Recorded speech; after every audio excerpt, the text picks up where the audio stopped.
All right, test. Sorry, it took a little longer to get on today. A couple little technical difficulties working through this morning and doing some troubleshooting. Luckily, while we were working through those, nothing really crazy has gone on. A couple severe thunderstorm warnings this morning across areas around Montgomery and then southern Mobile County, Dauphin Island area earlier. Okay, that sounds good on my end. Audio looks good. So I think we're ready to rock and roll here. Oh, what a weekend. Millions of people under winter storm warnings, ice storm warnings this weekend, and those continue today. I will zoom out and show you here. We still have, let's take a look here. Probably still about 2,000 miles, I think, of winter storm and ice storm warnings. And I do want to clear out, let's clear out those quick. Keep an eye on temperatures, that's why those were up, but when I zoom out, it kind of gets a little weird.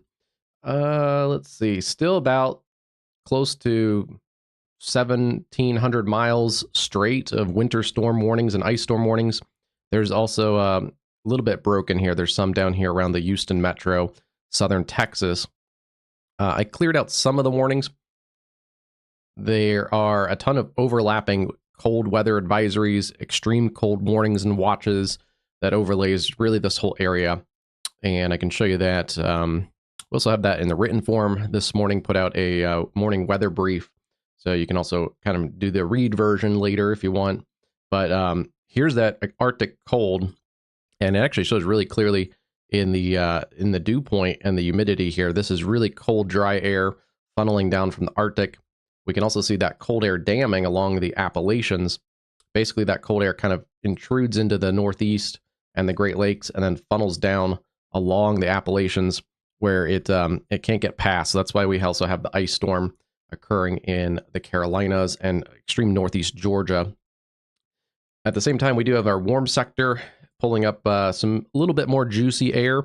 And also, that's what's creating the severe weather potential across the South.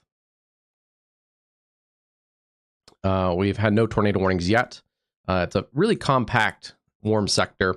And you can see that not just warm air, but the humidity is very compact here. So basically from now about I-65 from Mobile to Montgomery, and then Montgomery over to Auburn, that's essentially the warm sector down here in southeast parts of Alabama, the Florida Panhandle, possibly getting into Georgia. I've been a little skeptical here in the short term that it gets into Georgia, so we'll see about that. But this also shows in the temperature modeling. I zoom out to basically the entire U.S. Get that in there. See those really deep cold air just continues to plummet south. So this is today, and then this is tomorrow. So tomorrow morning is going to be a brutally cold day. Areas possibly well below, not just below freezing, but below zero across the upper Midwest and the upper Great Lakes.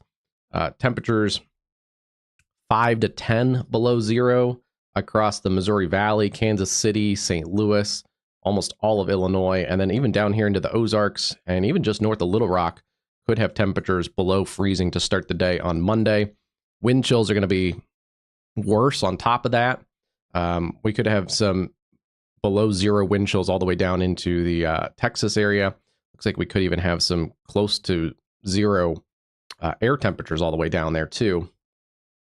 So it's going to be a brutally cold stretch really for a lot of the week. You can see how modeling this out here, the warm sector kind of collapses pretty quickly as we get into the later afternoon and evening across the southeast there, across Alabama and Georgia.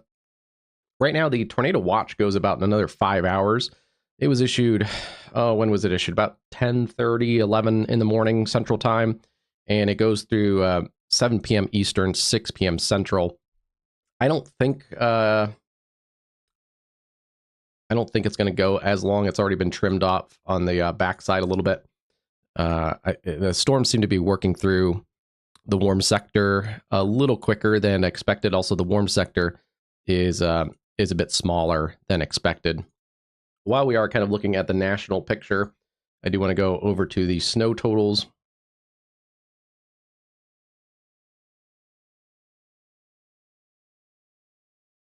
So this is about the next 24 hours of snow totals. You can see snow totals really tapering off to just snow showers and light flurries across the southern plains. Maybe a little bit of accumulation across the Ozarks and across southern Missouri and eastern Missouri, but not much. Pretty much, if you what you have on the ground across parts of West Texas, the Texas Panhandle, Oklahoma, Missouri, Arkansas, pretty much what you have now is what you get. I know a lot of people, I think, in this area are starting to shovel a little bit just to dig out and prepare a little bit for the week ahead. Into the Ohio Valley, still another couple inches of snow potentially up to about 3 or 4 inches of snow, at least about 2 to 4 inches across the Ohio Valley. And then as we get into the Northeast, that's where we're going to see the higher snowfall totals the next couple days, up to about a foot of snow, still possible into the Alleghenies and western central PA. I mentioned on one of the quickcast videos, I thought like the upper Susquehanna Valley had a good chance of getting close to a foot of snow. So still a pretty good snow coming for those areas with whatever you have now, plus another 5 to 8 inches of snow at least. And then into the areas in New England, that's where a lot of the snow still has to fall. Easily over a foot of snow into much of New England, especially the higher terrain, into the upstate New York, into the Adirondacks, and into the Green and White Mountains.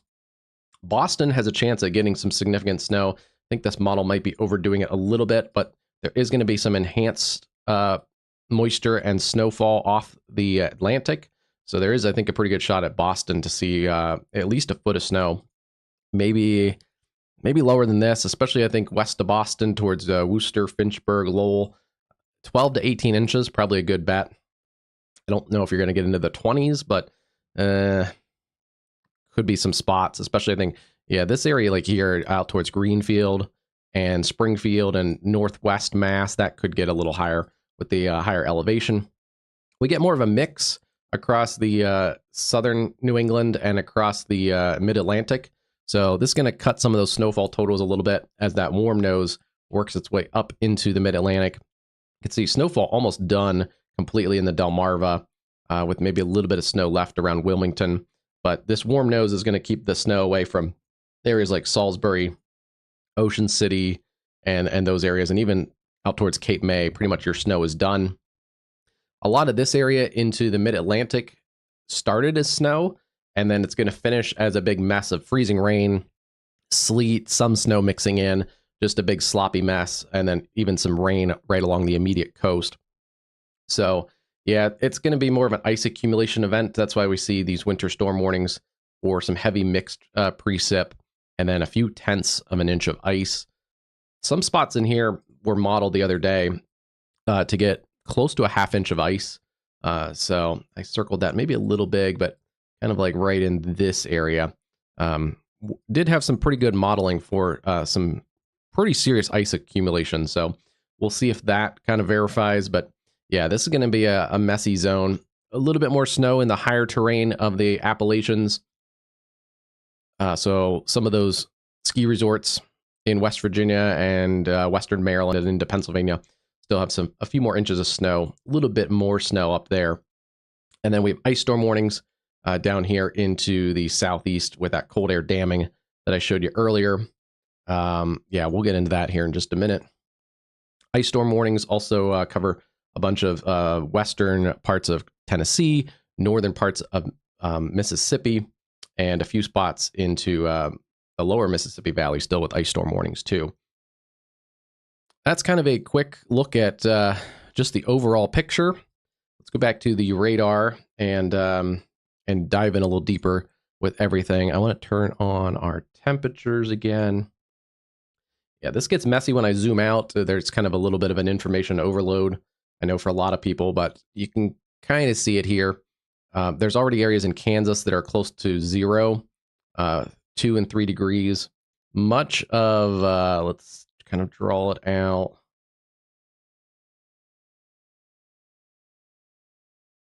Much of like this area is all around the lower teens to single digits. Looks like lower teens in this area here.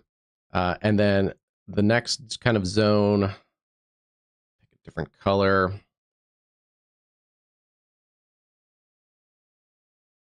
Right now, these are kind of teens to 20s, and that's where we're seeing more of that ice storm event into the Tennessee Valley, into the mid-Mississippi Valley, and into northern parts of Mississippi. And then from there, we crash out pretty quickly. It looks like, kind of like that is our freezing line. So in here, it's below freezing. It's not a lot of distance between the freezing temperatures and the non-freezing temperatures. Zooming in a little bit here, Tupelo, Mississippi. Tupelo sitting at 32, Aberdeen and Columbus in the 35 kind of range. So not a very large difference here. Even some higher contrast, Jackson, Mississippi sitting at 32, Meridian, Mississippi at 40. So you can really see where that sharp cold front is. Temperatures are crashing behind those storms. They were in the 60s and 70s across Mobile earlier, now in the low 50s. And then back just west of there towards Hattiesburg, it's 39. So very quickly, it goes 20 degree plus temperature drop within just a few miles. And from Hattiesburg, Hattiesburg to Orange Beach is about 120 miles, and it drops, about 20 degrees. So really steep cold coming in here, and that's a really steep cold front, and that's why we have such a tight gradient between the freezing and non-freezing. That creates the threat of flash freezing, especially this area here into southeast Louisiana, southeast Mississippi, into Alabama later. This area has gotten heavy rain this morning, some thunderstorms. Again, they haven't been severe yet, but watching them, some strong storms came through at least across the southern Mississippi area. And very quickly, it's going to get below freezing. And it's not just going to get to 32. As you can see, we mentioned Jackson sitting around 32 right now. Vicksburg, Mississippi on the Mississippi River is sitting at 29. So it drops off even quicker than that as we go further to the north and to the west. And this is starting to spill in to the southern parts of the Mississippi Valley. So a lot of cold temperatures still coming, and that does create the threat of flash freezing. Houston, over the last couple days, was kind of on the edge of if they were going to see wintry precip or freezing or not. It looks like that has switched over, and they have added winter storm watches, winter storm warnings. May have closed them out. I don't know.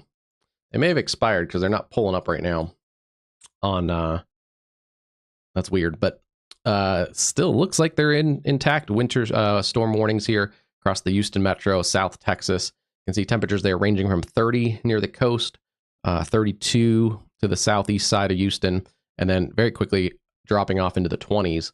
Around the Woodlands, it's 25 degrees. Downtown Houston sitting at about 28 to 32. So crazy temperatures. Baton Rouge sitting at 36.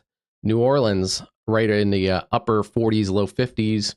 So yeah, that wintry weather is coming. Look here on our cameras. This is southern Mississippi. This is at the Mississippi state line on I-10. Storms moved through there earlier as we were kind of getting set up. We're looking kind of towards the east of the back edge of those storms. Right now sitting in the 50s in along the I-10 corridor. So currently, at least I-10 across Mississippi and then in Alabama is good. You may get into a little sketchier weather back towards Baton Rouge and points west of there, especially getting into Texas. As right now, the freezing line looks like it's somewhere between Beaumont and just west of Beaumont. So right now, you're good on I-10 and also I-12, but things, again, could get tricky later with flash freezing. This is the same state. This is southeast Mississippi, and this is I-55 outside of South Haven. And this is just a much crazier look here in the same state where it's 50 degrees in the one camera. Doesn't look like there's a lot of snow coming down, but some of these cameras have been really battered with ice, and you can see the ice just froze over the cameras. But looking at the surface streets, they are fully covered in sleet and snow and a mess. The highway also appears to be pretty much fully covered. It looks like the northbound lane has a, or is this the southbound lane?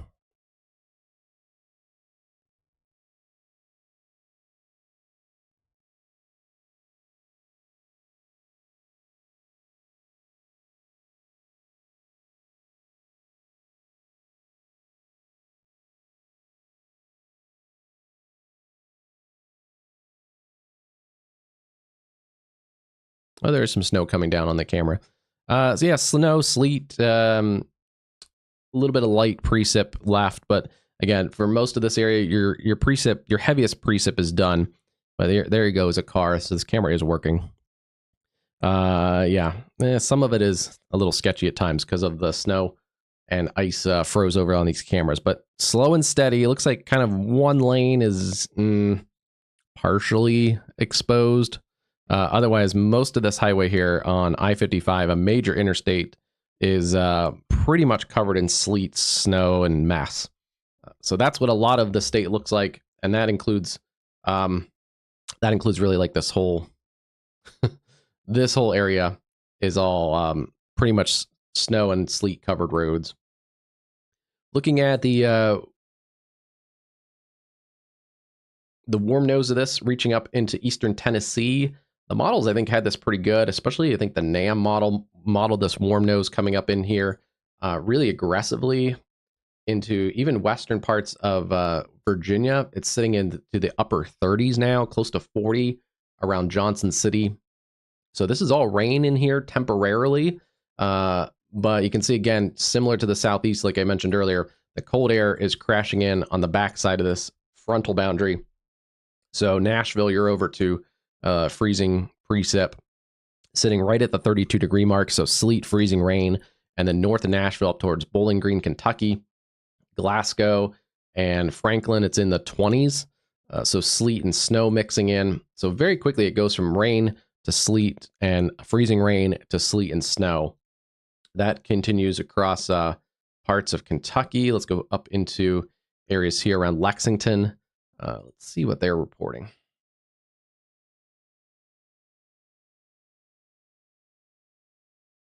Yeah, 19 degrees in Lexington.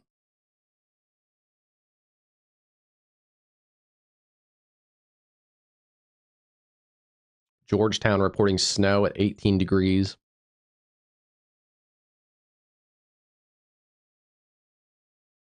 Well, Hazard, Kentucky is reporting rain, but at 32 degrees, this is going to be really marginal temperatures, likely freezing rain down in this area in Jackson, Hazard, Kentucky, and eastern Kentucky.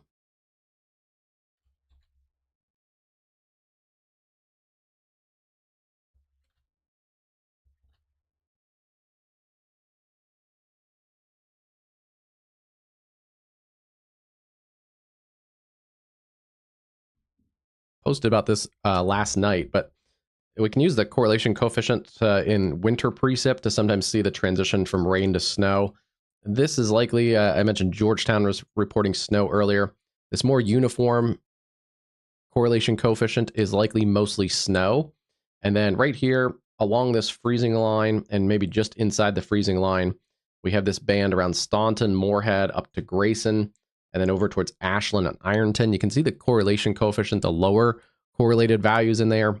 Sometimes like we see for hailstorms or tornadic debris signatures, we can see those lower values in here.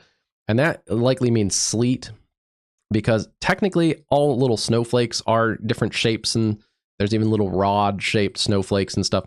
But from the radar's perspective, the snowflakes are too small that the radar sees them pretty much as correlated values, like that. So the radar sees those as correlated values, says those are good, and that's why we see this really uniform color over here. Same for down in this area. This is all rain. Ooh, that's really ugly, but sorry for the handwriting. This is all rain down in here, and kind of the same way, even though raindrops are shaped a little bit differently, there's big raindrops, there's there's a little bit of different shapes to raindrops. They're not perfectly circular. They're actually not even like the the teardrop kind of shape that people think. But raindrops, basically, even though they're a little different sizes and shapes, they're essentially all the same. So the radar says that's good. Sleet is a little different. Sleet, you may have some rain mixed in. You may have some snow mixed in. You may have some little icy, chunky, grapple type things mixed in. So the radar takes a look at this area and says, no, those are not correlated. So it's interesting that correlation coefficient works not just to pick out tree debris or, you know, boards and sheet metal getting lofted by tornadoes, but it can show differences even in small little targets, which is helpful. So this shows that there's a sleet, mostly sleet in this corridor here, likely mixing with some snow and also likely mixing with some freezing rain. Those tend to be some of the messier travel situations along with freezing rain, but because it's not going to give you, snow can sometimes give you some traction and you can kind of work your way out of the snow. The sleet can have little ice pellets in it. So it's kind of like trying to walk or drive on little marbles. And obviously freezing rain in here is going to freeze on contact with super cold water droplets. So this is a bit of a messier area. I'd rather deal with the sleet, or I'd rather deal with the snow than a sleet situation. And yeah, we're seeing that here across parts of eastern Kentucky around Moorhead, Grayson, down towards Staunton, and then it looks like down towards Richmond, Barra, and Mount Vernon. Some big snowfall totals across the Ohio Valley, as it looked like the sleet mostly stayed south of the Ohio River until you get into like eastern parts of Ohio, where this warm nose is kind of reaching up into areas like Point Pleasant, and then over towards Huntington, you can see sitting at about 32, 33. So freezing rain, some sleet, and some snow likely mixing into this area. Yeah, the Mid-Atlantic is just going to be a big mess today. Looking, oh wow, yeah, looking across the Mid-Atlantic. Yeah, that just does not look fun.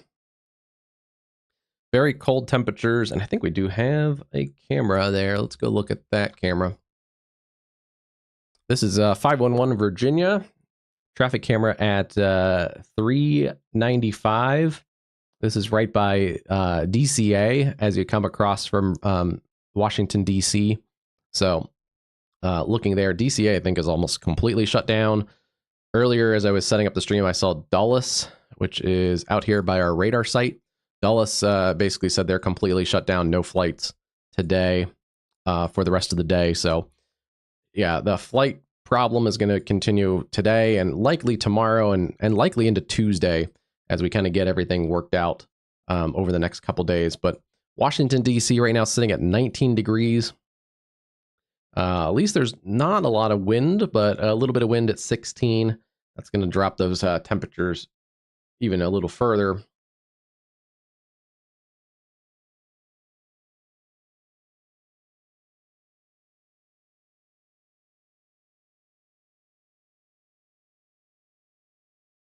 Yeah, it'll be interesting to see these how much sleet gets into this area. But you can see the roads there a little better than our camera that we saw in Mississippi earlier. There are cars kind of slowly making their way through there. There's one on the other lanes, but a little bit better. But this is going to continue to go downhill as more mixed precip gets in. Again, this area started as mostly snow, so it's transitioning from a snow event into the mixed precip and sleet event, and then likely finishing it with even some freezing rain. So you're going to get kind of a crust on top of the snow, and that makes it harder to shovel and plow and just creates a big mess. Down through the Charlotte area, major ice storm still potential here. Ice storm warnings continue. We'll see if they get extended out. They continue. Oh, they continue through 1 p.m. on Monday. So still a big slug of moisture that we can see off to the south.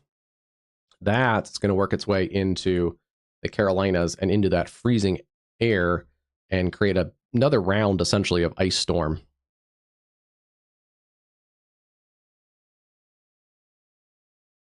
Let's go back to our severe thunderstorms. We do have a new severe thunderstorm with a tornado possible tag, let's go take a look at that. And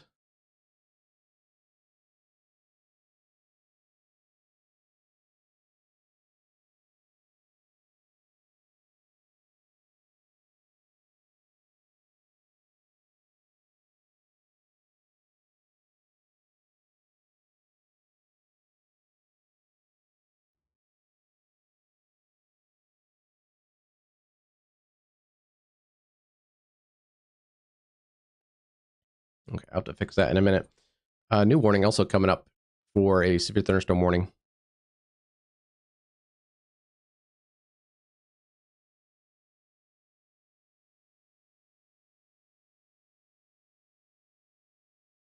It's going to be for southern Dale County, Coffee County, Geneva County, and Houston County in southeast Alabama, then Walton and Holmes counties in the Florida Panhandle. Severe thunderstorm capable of 60-mile-an-hour winds.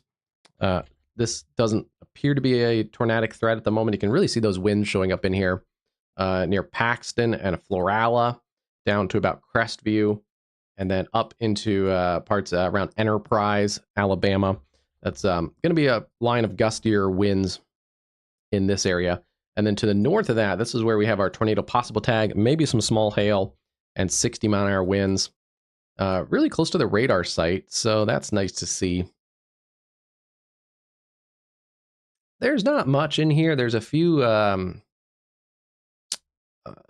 little areas that actually aren't even really in the warning polygon. Let me see. Let me back this up and see if they showed something earlier that we just didn't catch. But maybe there was a brief.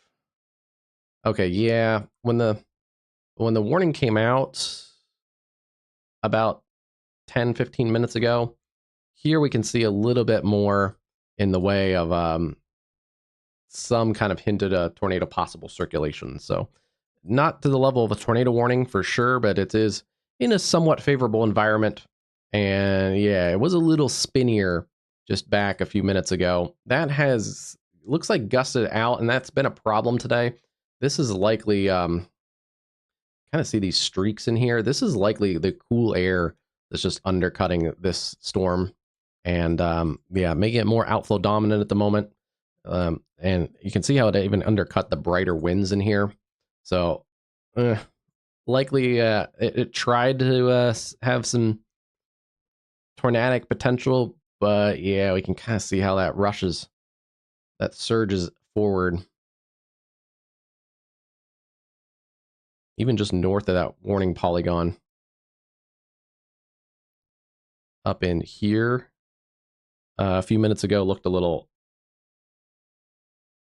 more questionable. But yeah, it's just kind of collapsed on itself. They've added a special weather statement to areas around Eufaula. And then we do have pretty strong storms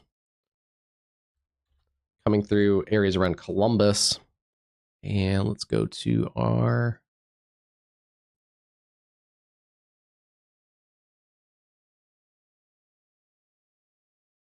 Here's Columbus, Georgia right now, looking at some of the heavier rain coming down.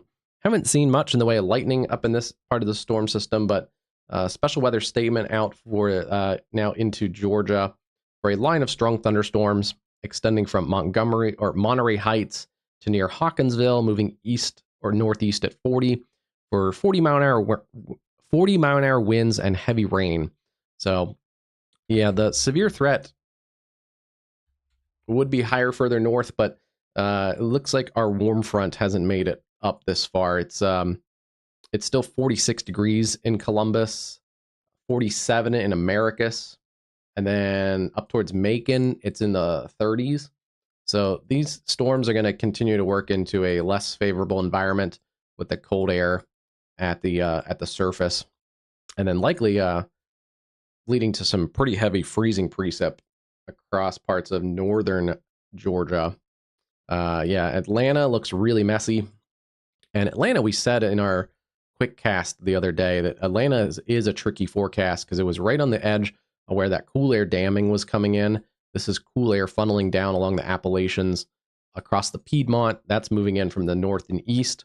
And then we have the warm air, the warm sector kind of flowing up from the south. And that's really kind of colliding along the Atlanta metro. So if you're north and east of town, freezing precip. Some of that is going to be heavy freezing rain out towards Covington, Monroe, out towards Athens, Lawrenceville, and Gainesville. And then if you're in closer to the city, we're kind of right along that freezing line in the Metro Atlanta area. To the south and west, we're sitting in the low to mid 30s, and actually into the further south and west around Peachtree City into the upper 30s. So this is going to be all rain, at least right now, until some of that cool air potentially works its way in. Yeah, what a mess. And this is heavy precip too. Pretty heavy precip.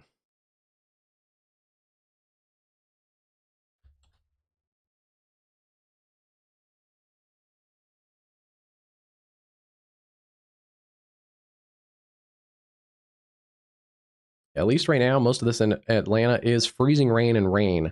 So let's take it out. Let's see. Something like that. Woo, that goes crazy sometimes.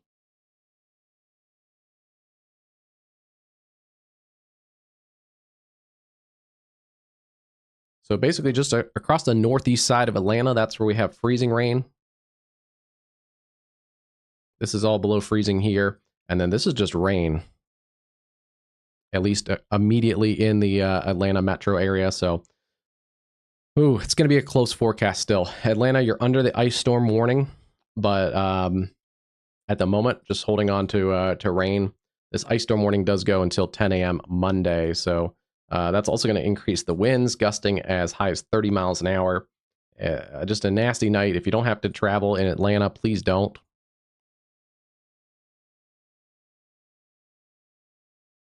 Traffic picking up on our Mississippi camera out of South Haven, Mississippi, out of the Memphis area. You can see it's kind of down to that one kind of somewhat usable travel lane with some ice or sleet and snow still lightly falling across this area, but the heavy accumulating snow has moved off of most of the Midwest.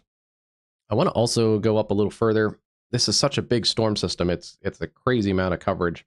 Winter storm warnings continue for basically all of the Northeast, up into except for extreme northern Maine right now. We have really cold conditions across the Northeast with temperatures close to zero. And then over here into the Hudson Valley, that's where we're seeing pretty heavy snowfall at the moment. Yeah, not seeing a lot of sleet mixing in. Here's another really good look at where sleet is mixing in.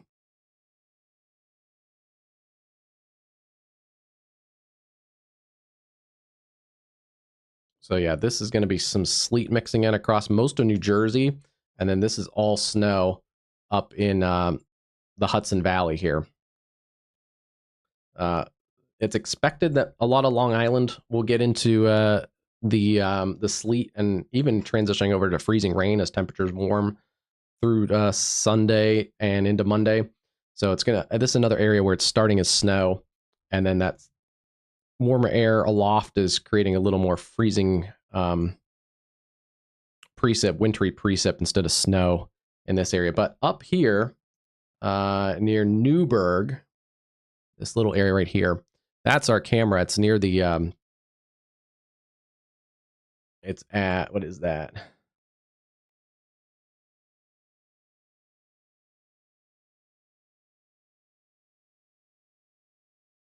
Oh yeah, 87. 87 at interchange 17, right there in the Newburgh area. That's all snow, and looks like pretty heavy snow at times.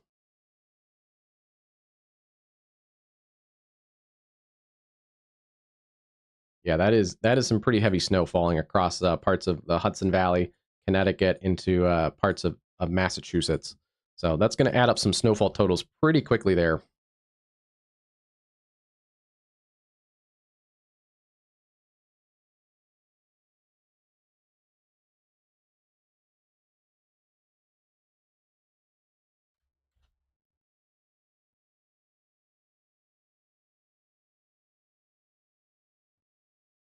Yeah, sleet is starting to really mix into any snow across much of New Jersey and then also across southern parts of Pennsylvania.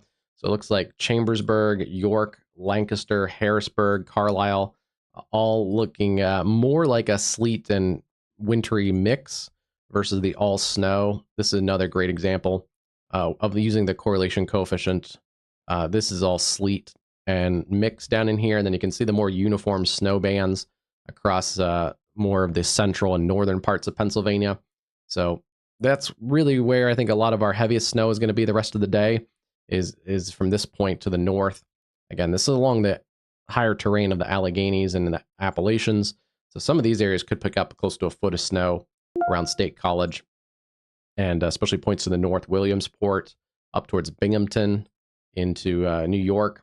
That's going to be some pretty heavy snow and really stay mostly all snow there. Looks like the sleet has pushed a little bit further north than even some of the models showed the other day. So northern New Jersey around Morristown and even around Newton, New Jersey, Sparta Township, getting into more of a sleet mixture. That's going to reduce some of those snowfall totals in this area around Morristown, Newton, back towards Bridgewater, Raritan, and New Brunswick. You can see much of New Jersey right now in that sleet mix. And then we have rain on the Delmarva coastline, 40 degrees at Ocean City, Maryland. But doesn't take much to go inland here. This is another area that from Easton, Maryland to Ocean City, Maryland, about 62 miles roughly. It goes from 40 degrees to 20 degrees. So a 20 mile, basically a mile, a degree per mile there drop. But it probably even is less than that. It's probably like this area here that it goes from like Laurel, Delaware to Easton, Maryland. It's probably like, yeah, half of that, like 30 miles. It drops about 20 degrees. So very sharp drop. Let's look at Norfolk.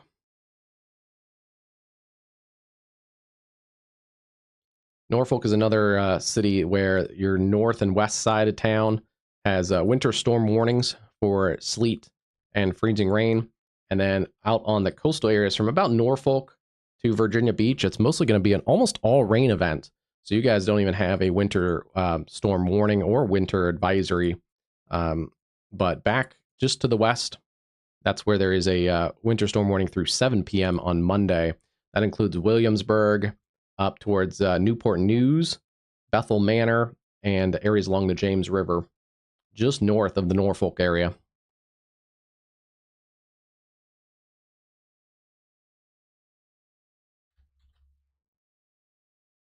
Here's our line of strong to severe storms at points. This is a really good illustration here of our warm sector that basically rides up to about Ozark, Arkansas, and then drops down in here. I still have some big questions if we're going to get much severe weather to the areas around Albany, Georgia. It is starting to warm a little bit, so we'll see if this warm air can evac up into this area, but still a lot of this area into the areas north of Albany are sitting around 50 degrees into the 40s, and Columbus is not really warmed up at all, staying around that upper 40s, low 50s. So anything up in this extreme area on the north side of the tornado watch, I think is going to be really questionable for severe weather. And yeah, I have big question marks if we're going to get much stronger storms into those areas like Cordell, Albany, Americus. You guys are under the tornado watch for another 4 hours, but yeah, we'll see. It'd be kind of this little leading edge. Once this works by you, your tornado threat and severe threat are dropped off. But again, watch out for flash freezing later tonight.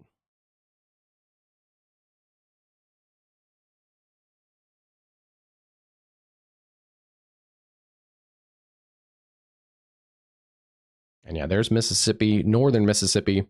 There's southern Mississippi, I-10 starting to dry out. So that's a good sign. Hopefully we can get some of that drying before the flash freeze takes effect. Still seeing strong storms, some lightning and mostly just a line of gusty winds that's coming from about Eufaula on the Alabama-Georgia state line up towards Lumpkin, and then around Fort Benning on the Georgia side, just south of Columbus.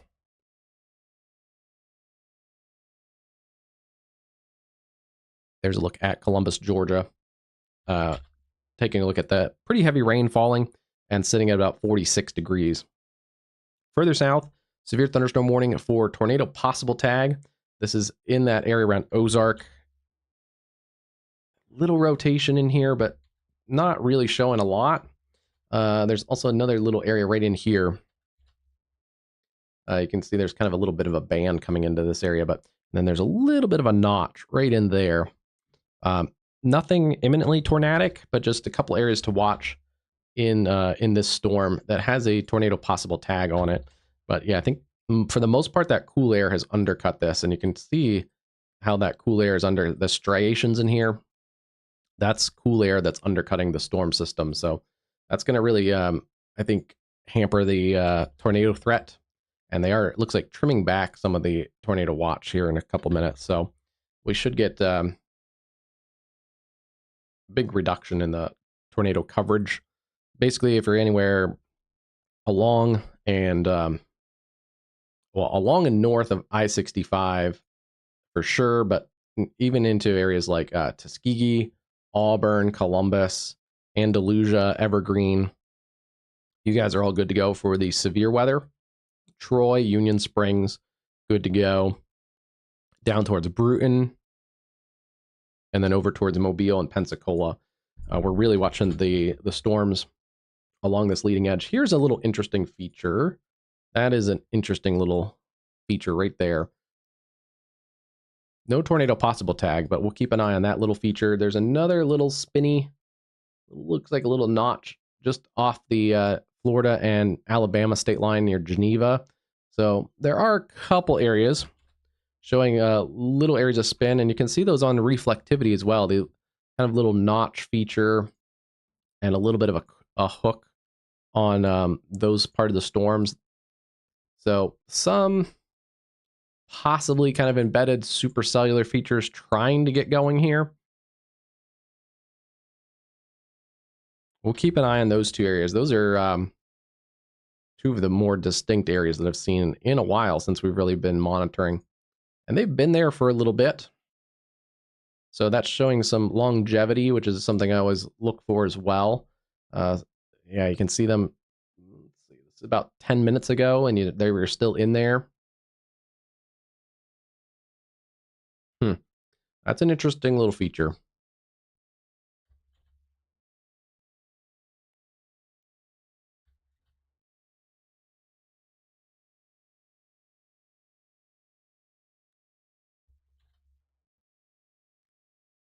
There's also a little extra vorticity right along the warm front. So if the cold front is working in this way and the warm front is trying to lift up here, kind of right where this storm is, that's why it probably has a tornado possible tag too. This is a little area right along the warm front where there could be a little extra juice to get things spinning. So we'll keep an eye on that one. Nothing really showing right now that is super concerning, but yeah, this is our better chance right now of any tornadic activity down here near Ponce de Leon, and then also between Sampson and Geneva in southeast Alabama.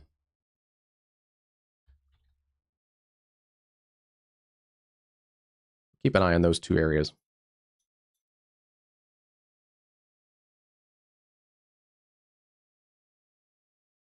Severe thunderstorm warnings continue. This is for Dale, Coffee, Geneva, Houston counties in southeast Alabama, and then Walton and Holmes counties in the Florida Panhandle. And then we also have the severe thunderstorm warning to the north of that for Dale, Henry, and Coffee counties, all in southeast Alabama. Hail is not a big threat. You would think it might be with how much winter weather is going on and the cold air behind this front, but we're not getting we're not getting really strong updrafts and really high updrafts to really get that lift and support needed for large hail. So that's why most of this is just damaging winds with a lower end threat of tornadoes. And I am getting a little bit more concerned with this area here. County Highway 192 near Piney Grove, Florida. That area of rotation is intensifying. And there we go.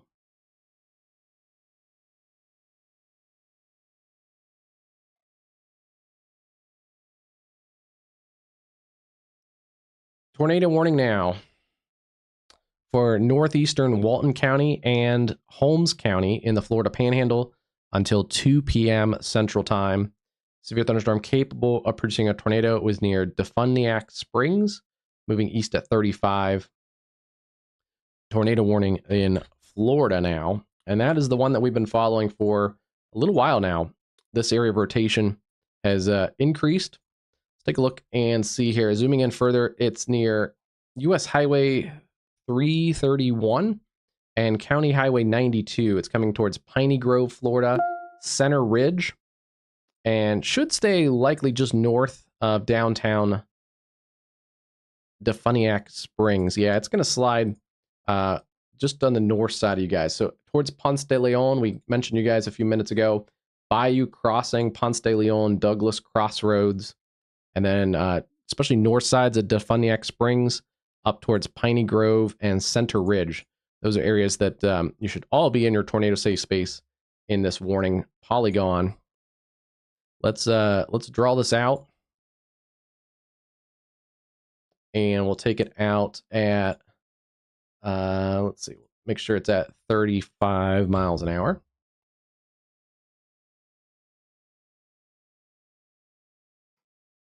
35 miles an hour. Piney Grove, about 4 minutes or less. And then in that area, just north of Defuniak Springs, about 13 minutes. Down towards Douglas Crossroads and Ponce de Leon, about 24 to 25 minutes.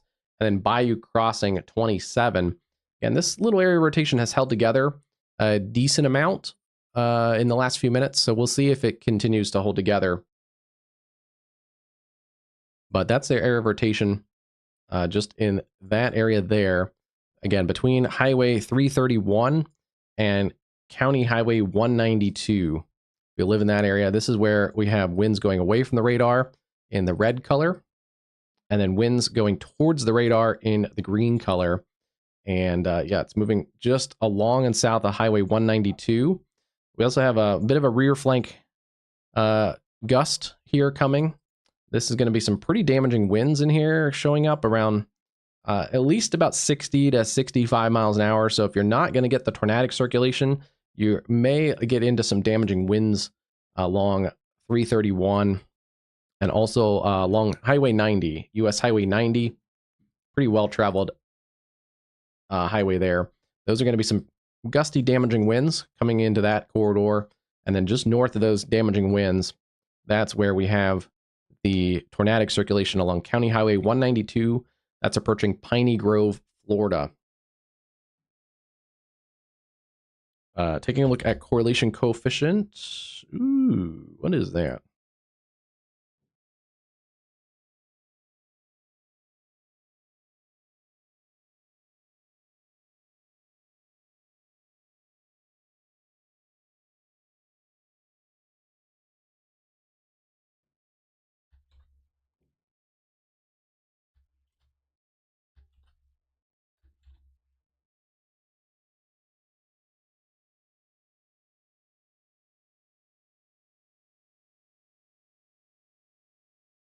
Yeah, that was like clear air.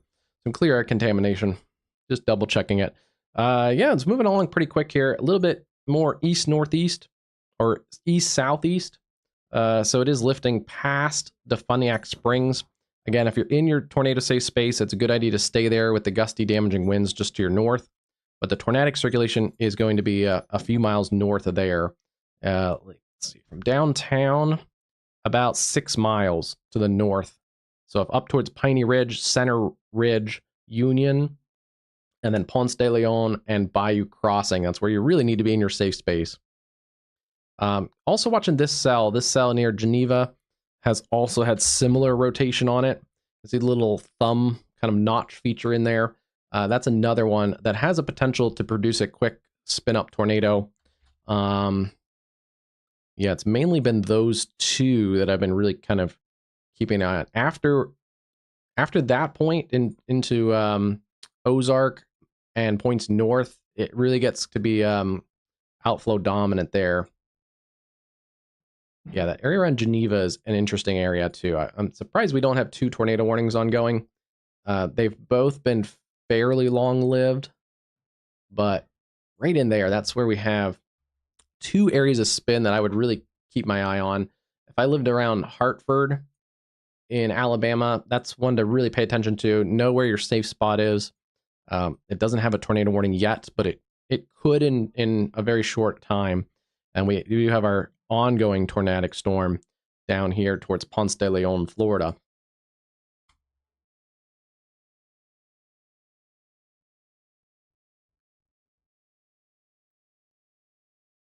So right now we have 1 tornado warning, 2 severe thunderstorm warnings. They're all within our severe weather expected zone of slight risk, level 2 out of 5 slight risk, and in our tornado watch areas.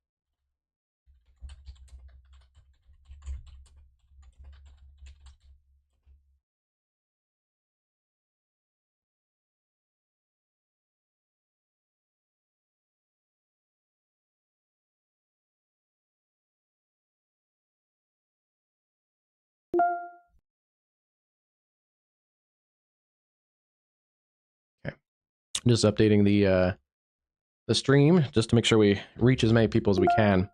Florida is an interesting situation. We haven't talked about Florida much, but potentially record highs in this area in Florida, especially central and southern Florida. Yesterday, it was very similar, highs into the up into the mid 80s for some areas. Looks like right now already seeing 80s to mid 80s across central and southern Florida. 85 at Sebring, 86 at Titusville. If you're at the parks today in Orlando, it's a beautiful day at 82. So if your flight's canceled and you're hanging out at the parks for an extra day or two, I mean, that's hitting the pools. Totally possible. We do have a new observed tornado now. Wonder if they saw the weird debris thing.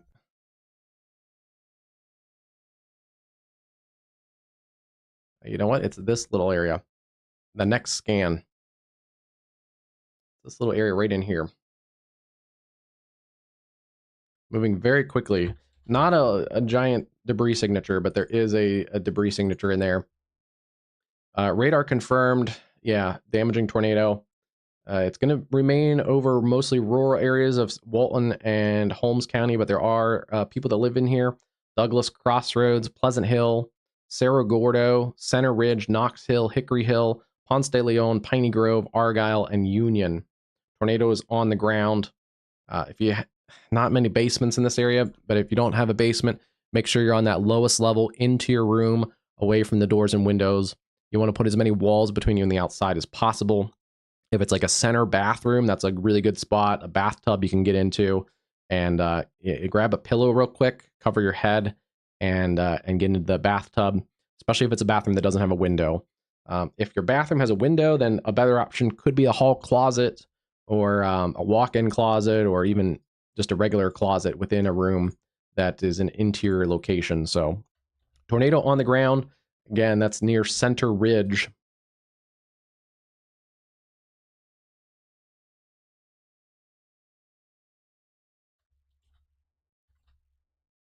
Yeah, there's our velocity couplet, and then there is some correlation drops in here. It's not an extreme lower correlation value, so it's likely not a significant tornado, but it could quickly develop into one. So it's moving pretty quick too. Yeah, there it is, showing up still. It's right at Kidd Road. That's also County Road, Highway 183, and Corey Ellis Road, just to the east of Center Ridge. It's approaching Union in Florida. So Union, Florida, you need to be in your tornado safe space.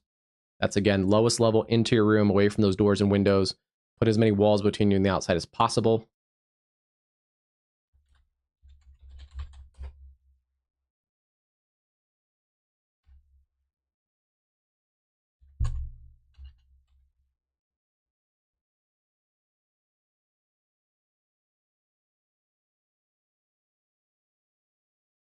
So this is one of the main reasons why we're on today. Not a widespread severe outbreak, but knowing that there was a possibility of a few tornadoes, this is why we were on today. I do want to look at our other area of circulation. That has broadened out, the one that's near Geneva, now moving towards Hartford. That's a good sign. It was tighter earlier. Still in here near Kelly Road and Kelly's Crossroads, but overall that looks a little less menacing at the moment. We also do have a new severe thunderstorm warning covering areas like Dothan, Alabama. This is for southeastern Dale, Henry, northeastern Geneva, and Houston counties in southeast Alabama, Clay County in Georgia, as well as Randolph and Calhoun counties and Early counties in Georgia. Tornado possible tag. This is kind of a continuation of that tornado possible tag over by the Ozark, Alabama area. This hasn't looked particularly as feisty. There is an area of circulation here near Picard and Midland City. This is just north of Dothan. Pretty close to the radar site too, so we do have to keep an eye on little circulations like that could produce some quick spin-ups. Otherwise, to the north of there, it cools down very quickly to the north of like Fort Gaines, up towards Shellman, Dawson, and Eufaula. It's only in the upper 50s to low 60s, so it's going to cool off pretty quickly there. This is still a tornado in progress near Union along Kidd Road. It's come across areas like Highway 192, around Piney Grove, and then around Center Ridge, kind of paralleling Corey Ellis Road. This is continuing here. If you know anyone north and east of Defuniak Springs in Florida, give them a call, give them a text, let them know to get to their tornado safe space.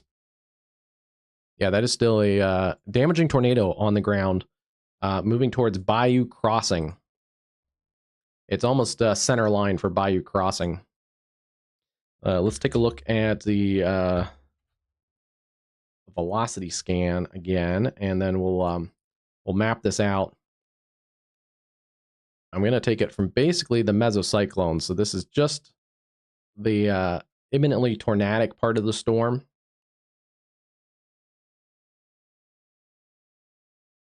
And we still, I think, have this going. Yeah, it is moving a little quicker at 45. I like to check these things sometimes. Sometimes when they make the updates and switch them over from observed to radar indicated or the other way around, they will update the warning. And so, yeah, so Bayou Crossing, about 10 minutes. And actually, I just want to redraw this just to get everybody, yeah, about 9 to 10 minutes for Bayou Crossing. Bounds Crossing, same thing, about 8-9 minutes. Westville, if this holds together, Westville, Florida, and Caryville, about 13 to 15 minutes. And then if it continues to hold together, Whitehead Crossroads and 5 Points, Florida, about 20 minutes. Otherwise, it's pretty gusty winds in here, but it's mostly just the tornadic threat is the main part of this storm that's really showing some severe weather. So if you're back behind this, like County Road 192, your tornado threat is done out towards Piney Grove and Center Ridge. Union still stay in your safe place a few more minutes. The one good thing is this has broadened on the last scan. If I clear this out, let's clear out our track and step this back just another minute or two. And we had a much tighter circulation around Kid Road and Union showing up. This is winds going towards the radar in the red, or in the green, and then going away from the radar in the red. So you can see where those couplet kind of meets. That's where you have that tornadic circulation right in there, and that verified with the debris signature as well. If I step this out, the next scan, it has broadened. So that's a good sign there. Still seeing winds kind of coming in like that and still wrapping around. So there still is circulation in here. It's just not as tight and also not as bright. There's a bit more of a concern when we see the brighter colors next to each other. These are a little bit more muted and dull. On this latest scan, we can also see some gray kind of showing up in here. That's kind of more of a neutral wind. So yeah, that shows that there's some loosening of this couplet and it's starting to kind of separate. It's a good sign.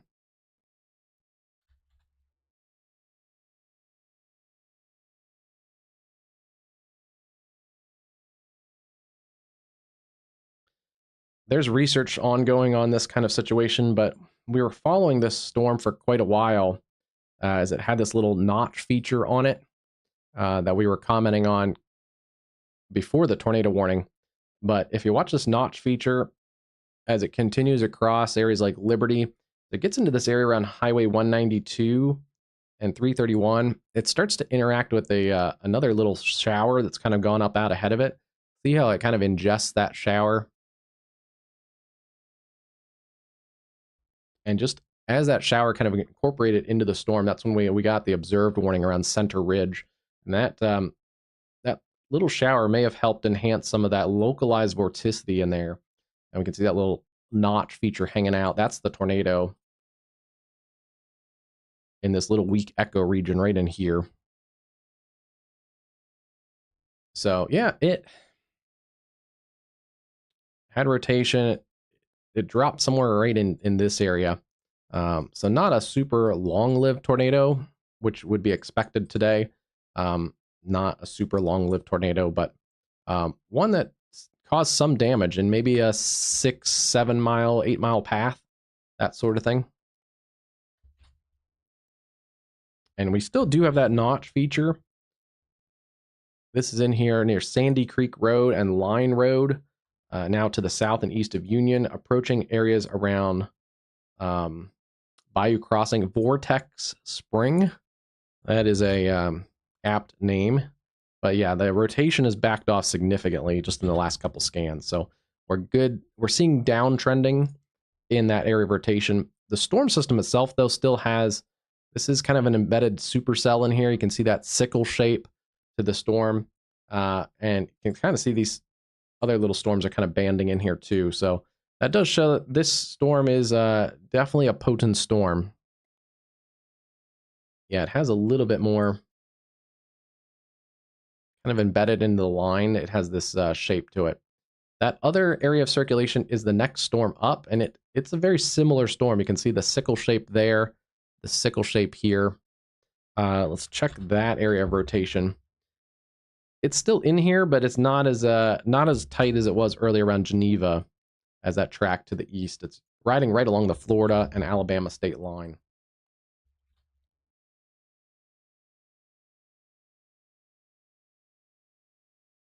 You can see it also on the other radar out of that Ozark area. It's right in there, just south of Hartford. Keep an eye on this one as it heads over towards Stockholm, Rehoboth, Cottonwood, and likely south sides of Dothan. Yeah, oh, there we go. Sometimes the National Weather Service makes me look real smart. We've been following this one for at least 10 or 15 minutes. It's now getting a tornado warning. Radar indicated area of rotation for a area of rotation near Hartford or 11 miles northwest of Graceville, moving east at 50. So that's kind of what I expected when I saw both of these cells were looking very similar. is we do have now 2 areas of circulation. The one in here near Ponce de Leon, Florida, and then the one just south of Hartford. That's moving a little more easterly. This one is still sliding to the east-southeast. So let's track both of these out here. We'll take this one. And that was still at 45. So Ponce de Leon, about 5 minutes. Same for about Westerville and Caryville, about 10 minutes. And then it gets out into some rural parts of the Florida Panhandle. This other area, a little bit tighter in here. And let me just play this out just to make sure we see where it's going. Yeah, it's almost tracking due east. So let's put that out like this.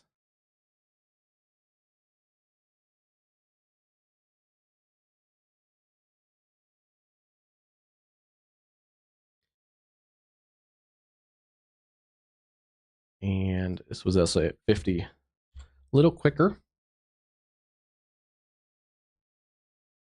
That puts it at Slocombe in about 6 minutes. Fadel, 9 minutes. Rehoboth, 15. Cottonwood, 25. So if you're south of Dothan, south side of Dothan, you want to pay attention to this around Taylor and Cowarts. About 20 to 25 minutes up to this Dothan area, especially south sides of Dothan. If you're within the little beltway, you're outside of the tornado warning, but still keep an eye on this line of storms. Again, tornado possible tag along this whole line of storms. Although, again, as I mentioned earlier, as we get into the areas north of Abbeville and up towards Cuthbert and Dawson, it gets much cooler up here. So I don't think the tornado threat is as potent as further south, where it's still, say, Dothan, it's still in the mid 70s, but in Dawson, it's in the mid 50s. So it drops off 20 degrees within a pretty short time frame.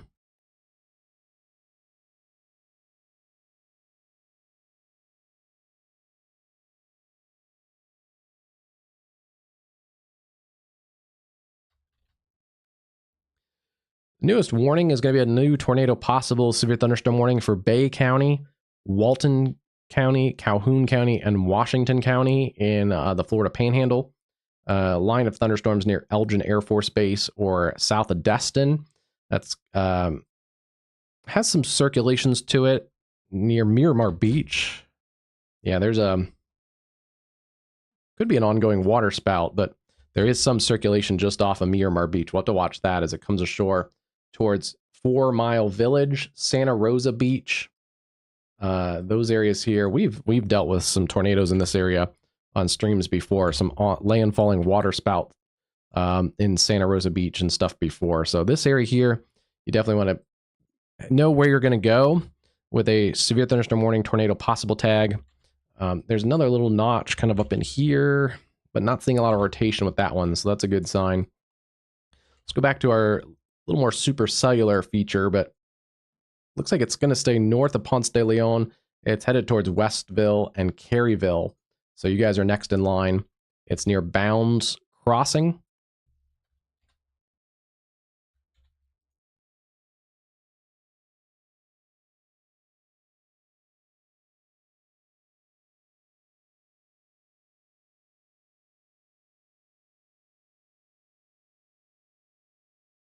Still is an observed tag, but it hasn't been updated since we saw the observed signature 2. So it may not be on the ground anymore, but either way, continue to take your tornado safety measures. And I would if I was in Caryville or Westville, just because of how long this has held together. We'll see if they continue the tornado warning. If I live there, I would just be in my safe space just to be sure. Especially like Westville, you're right on the edge.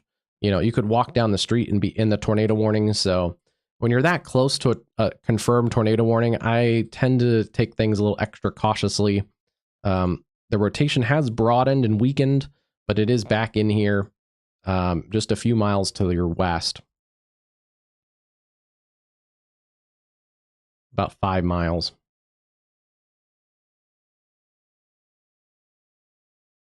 So yeah, about 4 to 5 minutes to the Westville area to Caryville, 2 minutes or less to Bayou Crossing. You guys need to be in your tornado safe space if I lived in this area. Take a look at our other tornado warned storm. It is a radar indicated tornado. Still seeing a pretty prominent notch feature in here now. Let's see if we see this one. Nothing in here. It'd be right in here. This is clear air. You can see that on the reflectivity. So we'd be looking right in here. This is where we have our inflow notch, and then our rear flank gusts out like this. So right in there where those two meet, that is going to be where that tornadic signature is. Coming towards Fedette. I think I totally butchered your town name just a few minutes ago. But yeah, there's your inbound winds and then your outbound winds. Kind of on the weaker side at the moment, but right where those two meet in this area, right in there, that's your tornadic signature. So again, not a super strong tornadic signature, but we are seeing reds and greens touching each other. And actually on the last scan, you can see a little bit brighter greens and brighter reds. So that is a better organized signature. This could be getting ready to produce. It looks very similar to the tornado warned storm to the south that produced a tornado in Walton County, Florida. So around Fedette, you definitely need to be in your safe space. Rehoboth and out towards Cottonwood in Alabama. Really need to be in your safe space if you're in those areas. Lowest level into your room. Put as many doors and windows, or stay away from the doors and windows. Put as many walls between you and the outside as possible. Hey, Addie. Good morning, or how long have we been doing this? Good afternoon, Addie. Poplar Bluff, Missouri. No severe weather in Poplar Bluff. I can tell you that. Poplar Bluff winter storm warnings continue.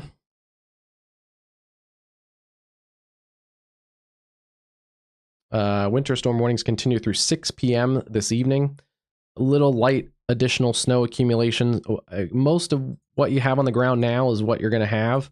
But there are, it looks like, some lighter snow showers working through the Ozarks. So you may get another ½ inch to an inch, maybe even a little more than an inch of snow with this back band coming through. Otherwise, Poplar Bluff, 15 degrees with a 17-mile winds. It's going to be, that's going to feel probably like -5-ish. Let me do the calculation. I know I'm lazy, so I'm going to do it on my phone.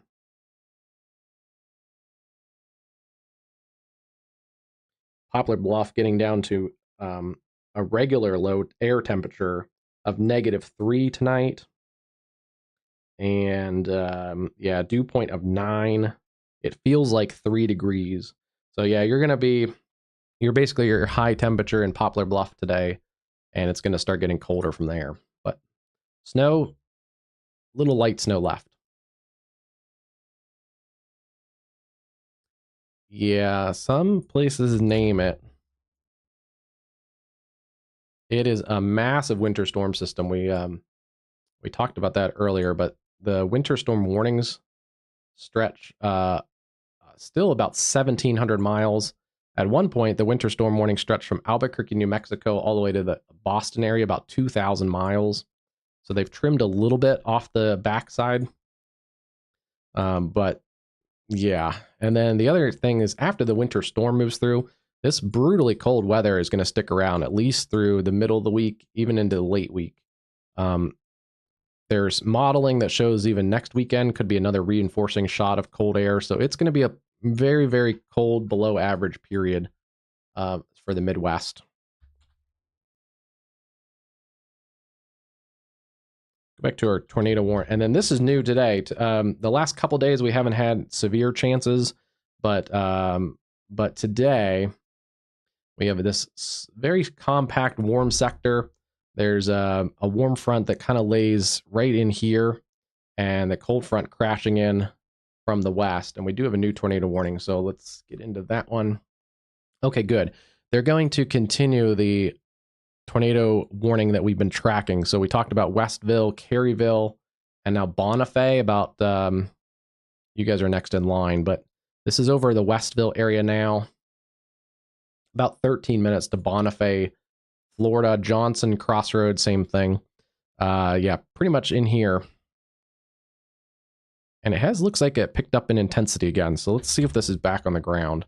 Yeah, there's that little thumb kind of notch feature in here. No, don't see it. It'd be right in here. This is clear air wrapping in like this. And we can see that on the reflectivity. It's moved a little bit, but here's your clear air slot. So yeah, right in here is where we'd be looking for the correlation drop and not seeing that at the moment. It's right between Westville and Caryville, moving about east-southeast at 45 miles an hour.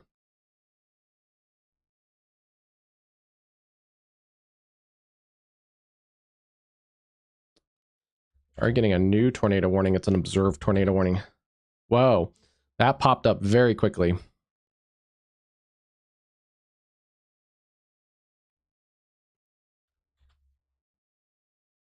Nothing in there just a couple minutes ago as we were looking at Poplar Bluff.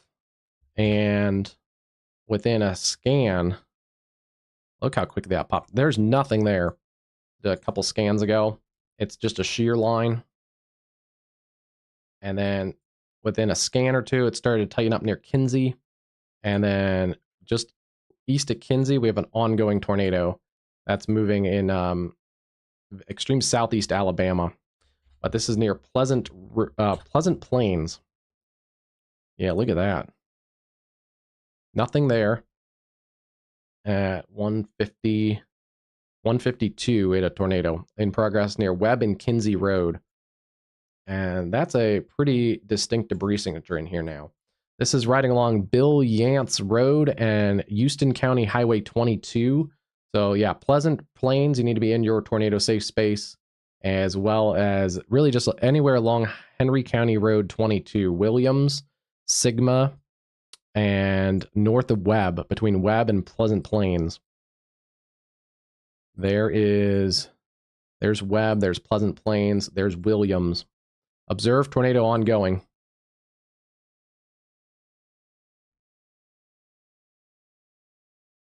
And let's take a look. Moving east at 35.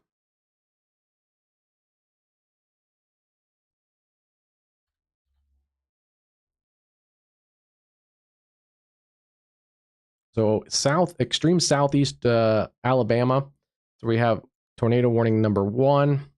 We have our other tornado warning there, and then still seeing that notch in here in Florida. So watching 3 pretty distinct embedded supercells in this line, moving through North Florida, the Florida Panhandle, and then extreme southeast parts of Alabama. We'll see, this is the Georgia state line right here. We'll see if this gets into Georgia. This area right in here near Dothan is the area that the Storm Prediction Center warned for maybe the best chance of tornadoes. It's right along the warm front. The warm front looks like it drapes like this, where it's 74 in Midland City, it's 59 at Blakely, and 72 down here in Bainbridge. So this warm front gives a little extra vorticity, so a little concerning if these storms are riding fairly close to that warm front. Once they get north and east of the warm front too much, they lose a lot of that potential. But this one is a ongoing confirmed tornado there.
Just adjusting the stream, just to make sure we keep everybody up to date on this.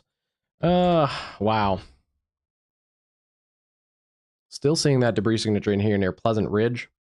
So that could still be on the ground. Right there with the little notch feature. There's your debris signature. And still seeing that circulation in here. And then let's go down and take a look at this other circulation. Again, little notch feature right by Southern Junction. Good news, not seeing a debris signature with that one. So that one still likely radar indicated. But pretty good circulation there too. That's coming towards Cottonwood. If you're south of Dothan, Alabama, and then north and east of Dothan, you want to make sure you're in your tornado safe spot, especially towards Columbia, Alabama, Williams, Sigma, and Pleasant Plains. This area here has an ongoing observed tornado that we've been able to also confirm on radar with the debris signature still ongoing, and it's actually kind of balled up. It may have weakened and then actually looks like has strengthened again. So this is an ongoing debris signature headed towards Columbia, Alabama at 35 miles an hour. Let's take a look at this and map this out.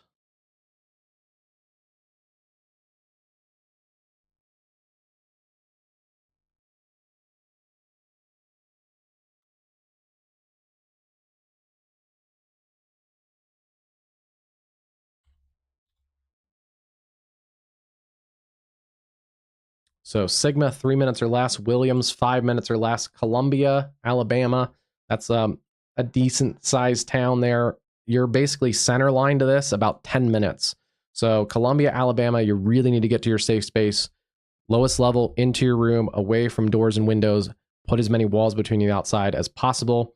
You have a damaging tornado producing damage that we can see on radar about 10 minutes away. So you need to really get to your tornado safe space in that area. And then extending out just past the tornado warning, Hilton and Sawahatchee, Georgia, about 14 to 15 minutes. Good news there's the last scan. This has weakened a little bit, but still seeing it in here still riding along Bill Yance Road, right into the small community of Sigma. So if you're on Bill Yance Road, west of Columbia, tornado precautions now. Let's go back down to our southern tornado warning. We have several ongoing tornado warnings. The other one is near Garrett's Crossroads and Southern Junction. Still a little bit of a broad signature.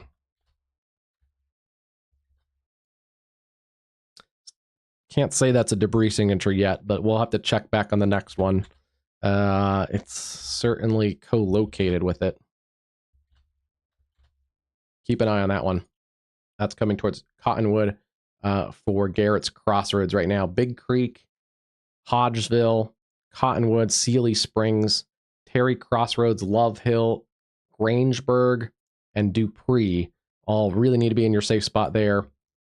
Pretty significant severe thunderstorm capable of producing a tornado there. And then we have ongoing tornado warning for the areas around Caryville. This is coming towards Bonifay and Chipley, Florida. Good news there. This is really weakened. So it's like the cold air is kind of punching into the storm. You can see the striations here behind this. This is that cold front catching up to the storm. So cold air rushing in has really undercut that circulation. Back just a scan or two ago, this is that circulation around Caryville. Still in here. It still is in here. It's near Sandpath Road, approaching Bonifay. But this one's just radar indicated as well. So, and yeah, the notch doesn't look as healthy as it did earlier. The storm itself does not look as healthy as it did earlier. Back here, a few scans. This is as it was approaching Westville. And you can see how it kind of is that sickle shape with this little notch feature on the end of it. Yeah, that's more of an embedded supercell in this line. If we go forward, it's a lot more outflow dominant. It has these little kind of, I don't know, it just looks a little frumpy in here. It definitely does not have the really prominent notch that we saw earlier. Technically still is in here, but yeah, that one does not look as healthy. That's a good thing. Still want to stay in your safe space there. Bonifay over towards Chipley, Florida. That's for Holmes and northeastern Washington County.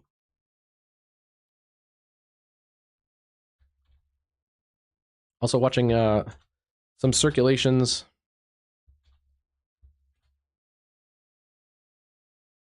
near Santa Rosa Beach. Watching for some water spouts potentially coming ashore. So we'll keep an eye on those.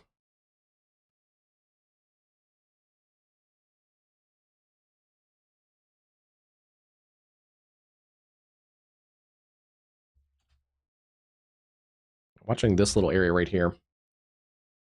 A little embedded supercell right in here. Again, you can see that sickle shape with a pretty prominent notch as well. The circulation isn't showing up great, but there is some shear definitely in that part of the storm, so we do have to watch that. It's coming ashore near Point Washington State Forest, Seaside, Santa Rosa Beach, and let's just in case, Elbro, about 20 minutes. So keep an eye on that one. Yeah, Point Washington State Forest, just a couple minutes away. Point Washington, about 5 minutes.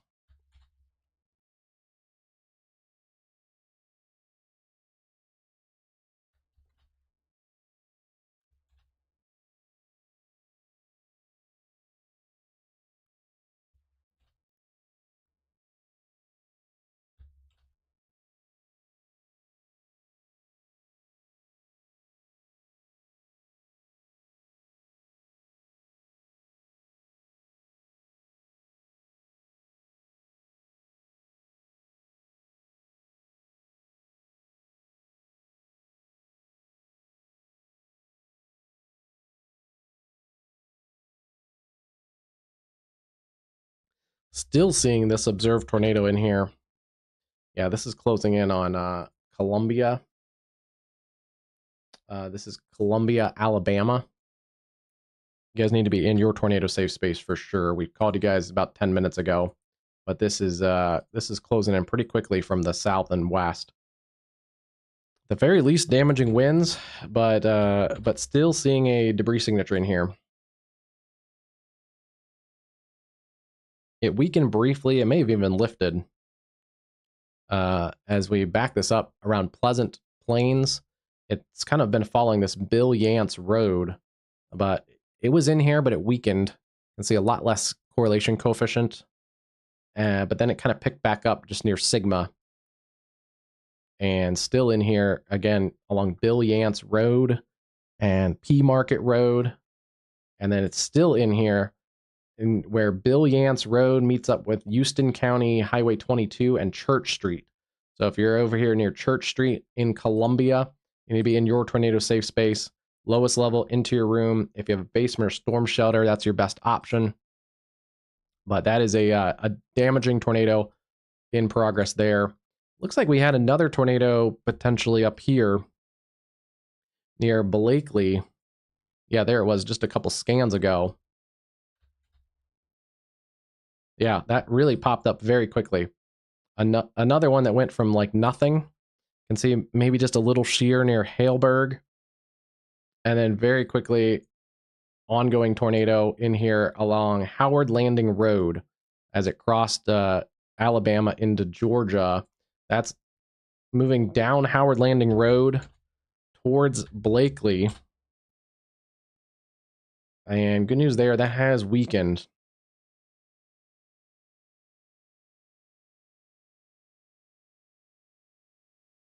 But yeah, tornado as it crossed Alabama into Georgia near Old River Road and Howard Landing Road producing damage. That has weakened. Still, potential tornado there.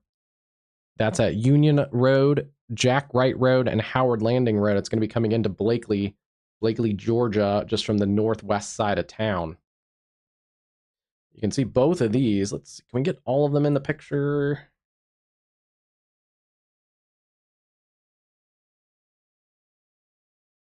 Ongoing tornado number 1 ongoing tornado number 2.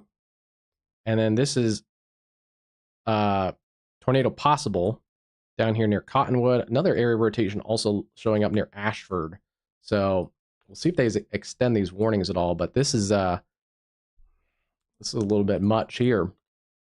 I was expecting maybe 1 or 2 tornado warnings, but this is a little punchier than expected. Still not seeing as much in that cell near Bonifay, so that's a good sign that that's weakened. And then still watching this area come ashore. Potentially some waterspouts landfalling near Santa Rosa Beach and Seaside. Also keeping an eye on this cell near the radar site with some hook features. Any of these little sickle cell shapes could produce a quick spin-up tornado or waterspout as they work their way towards the east-northeast. 1, 2, 3.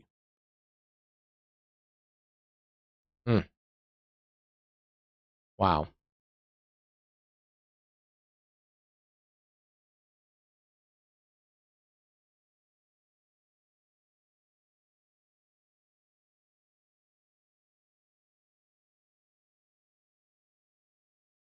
Let's see. Okay.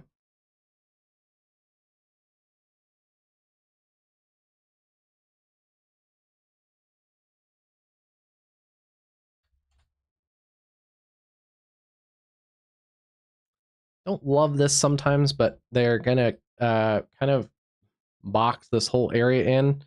There's 2.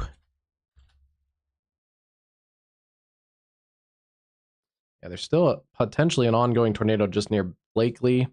And then it looks like this area has weakened some, but potentially still an ongoing tornado near Columbia. Let's take a look and back this up just to scan.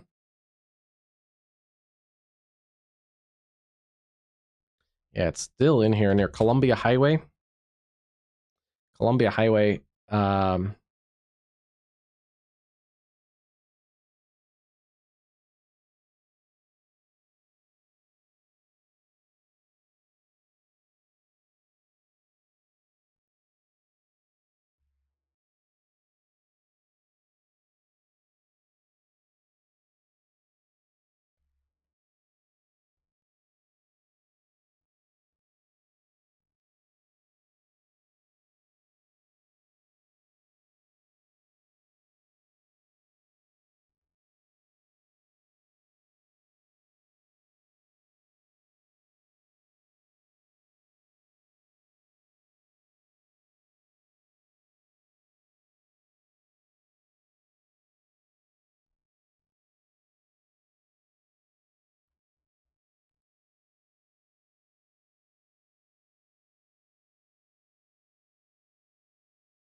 Wind is picking up there.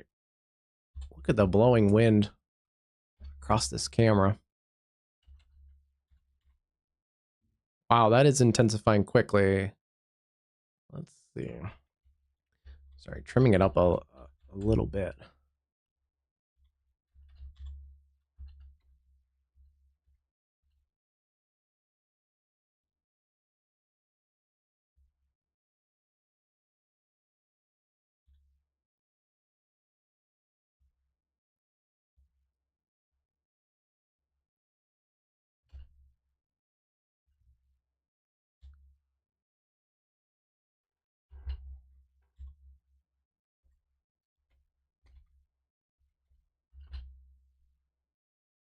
Yeah, winds have intensified there very quickly. That's at Blakely. That's concerning. Let's see. Oh boy, that is right at our This is the circulation. This is our circulation here.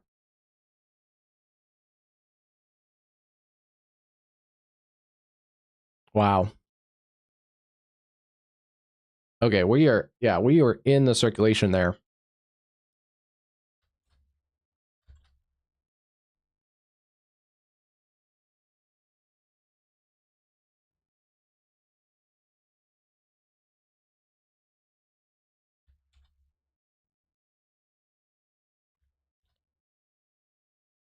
This is going to weaken as it crosses the boundary between the colder air and the warm front. But that is the circulation that we just went through. It is weakening quickly as it moves to the east of Blakely. But that camera is right here at Main Street. So that was the circulation, because I believe we saw the wind change direction.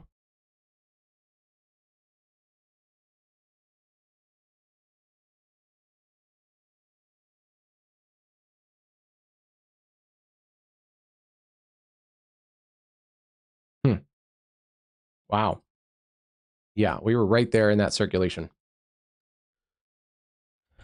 on this camera.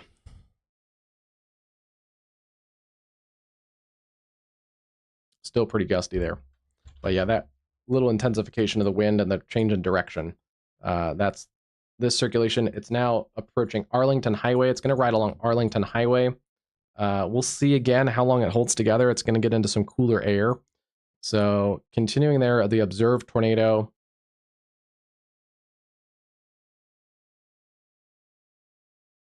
And we have overlapping observed tornado warnings. So let's see. Okay, there we go. Observed tornado near Blakely moving east at 50. And that's this circulation. Doesn't look as prominent as it did earlier.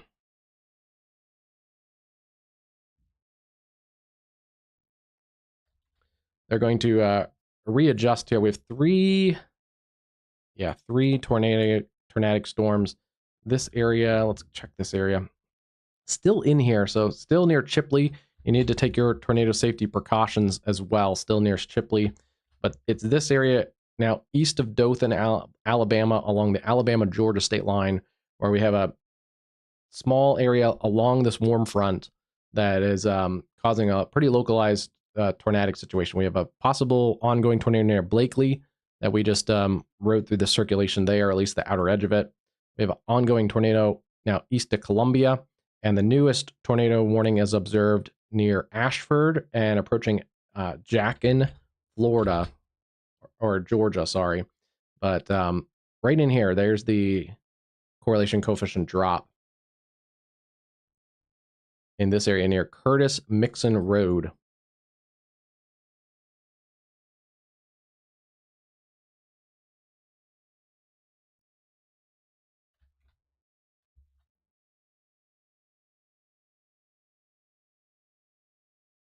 This is that same storm system that we had been following out of the area south of Dothan. Actually, a different circulation, sorry. The original circulation was down here near Cottonwood. That has weakened some. Yeah, this is a new circulation that has formed between the two. There it is near Pansy and Ardila. Coming right down basically along the Alabama-Georgia state line towards Gordon.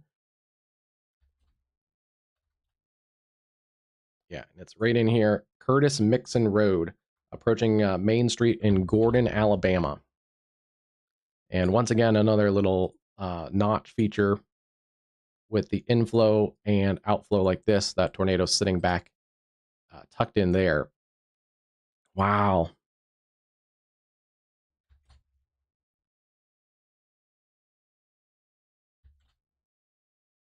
This is right along the leading edge. It's hard to say what circulation, probably right there. Let's take a look.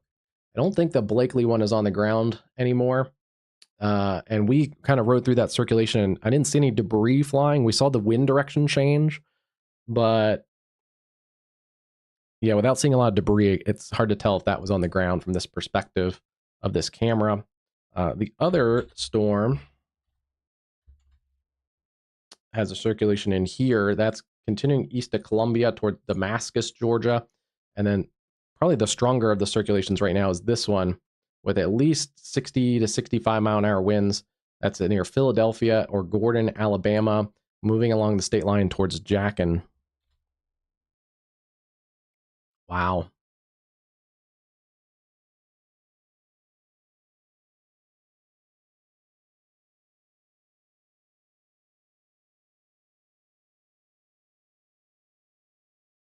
So right now we're up to 5 tornado warnings. Radar indicated in Holmes and Washington counties, and then we have the observed Houston County tornado, observed in Early County in southwestern Georgia, and then the other observed tag Early, Houston, and Seminole counties in southwest Georgia.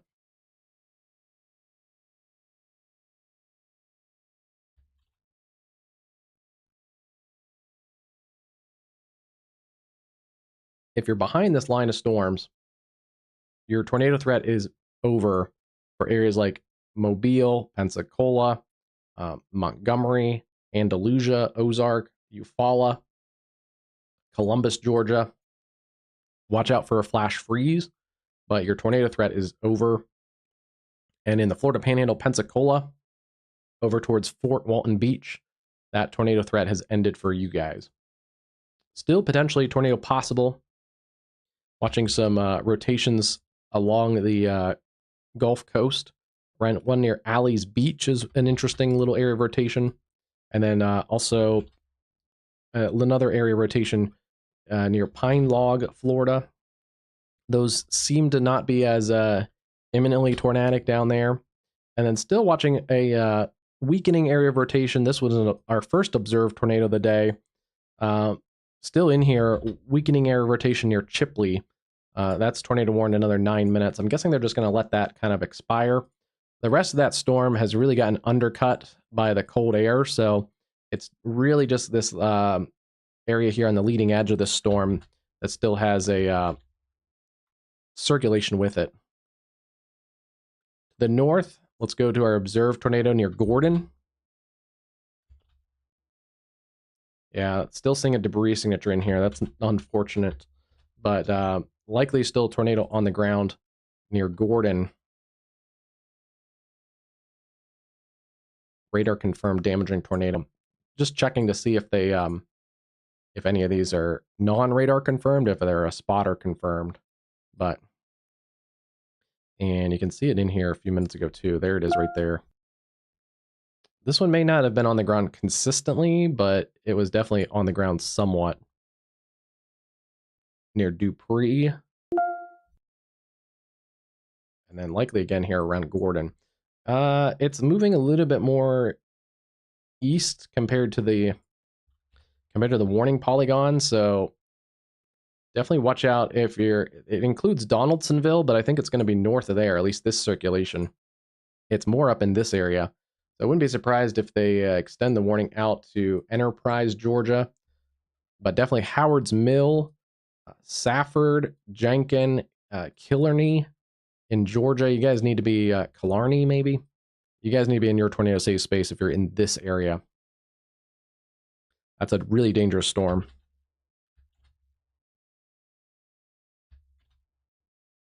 To the north, this circulation doesn't look as punchy as it did earlier, but still a damaging radar confirmed tornado.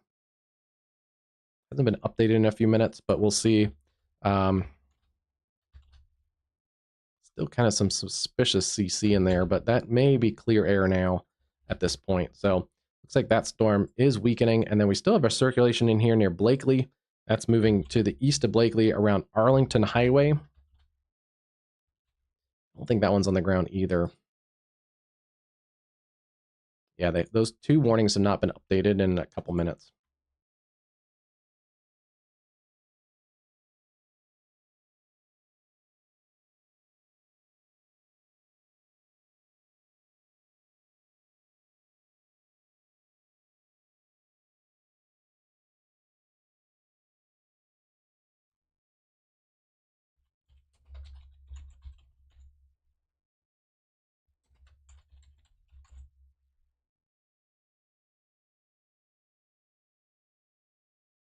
I'm going to grab a quick drink.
Okay. Well, good news is some of these storms don't look as healthy as they did a few minutes ago. Still seeing rotation in here between Blakely and Arlington. That is a potential tornado. Still potentially on the ground, but it looks weaker than it did earlier. It's also getting into some cooler air north of Blakely. It'll start to override that cooler air, and we should get a reduction of this tornado threat as things get much cooler into the mid 50s towards Albany, Dawson, and basically along Arlington Highway or whatever that becomes up towards Albany. You do have still a tornado possible tag near Dawson, but mostly just a damaging wind threat up here. Damaging winds are potential along this line of storms, and it's actually a solidly warned line of storms from Santa Rosa Beach all the way up north of Dawson, Georgia, about 160 miles of continuous severe thunderstorm warnings. But within that, especially here in southeast Alabama and extreme southwest Georgia, that's where we have our warm front kind of lifting up. Hasn't lifted that much, but warm front in here and then a cold front in here. And it's a very strong cold front. Within that little triple point, that's where we have the highest chance of a tornadic development. And that's what we've seen. I don't know, 4 or 5 tornadoes at least in the last hour or so. Some of them produced damage that we could confirm on radar. So that's why we still have some observed tornado tags. I don't know if any of them are observed right now. They just haven't removed that observed tag. This is still an ongoing area of circulation approaching the south and west sides of Arlington, Georgia. We'll keep an eye on that one. And yeah, it's a messy CC, but I don't think it's on the ground. That's some of those CC lowerings of the clear air out ahead of this. We'd be looking like right back in this area, and that's where I don't see a correlation drop. So that one likely not on the ground. We were under that circulation around Blakely on our camera here, and I want to go back and look at my stream here in a couple minutes and see if we caught anything really interesting. May do that now while we have a little bit of a lull. Let's see. Can I do that? I'll see if I can do that even, but I'm going to have my live stream on one, and then I'm going to have my archive on the other. See if I can go back. And if I do see something interesting, I will I'll bring it over to the main.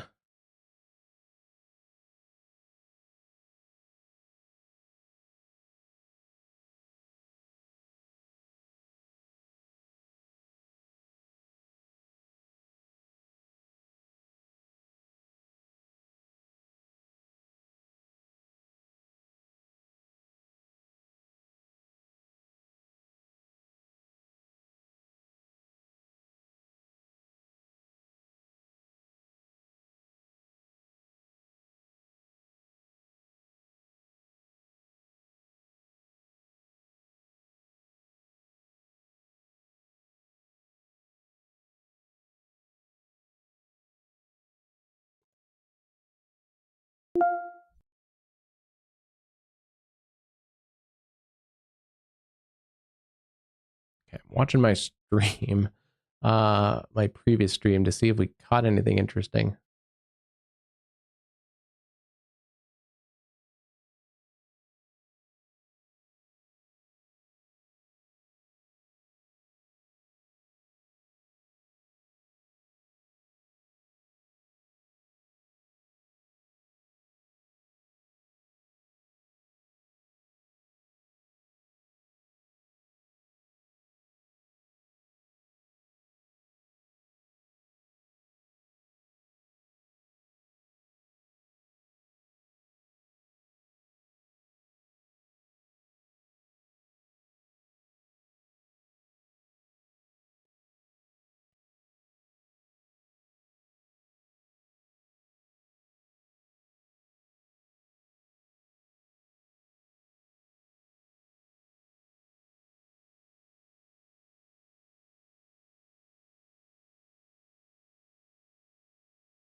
Okay, might have to analyze that later when we're not live, but looks like we did have the wind coming towards this camera. The camera that's above me right now, the wind initially was coming towards the camera, and then it changed direction to go away from the camera.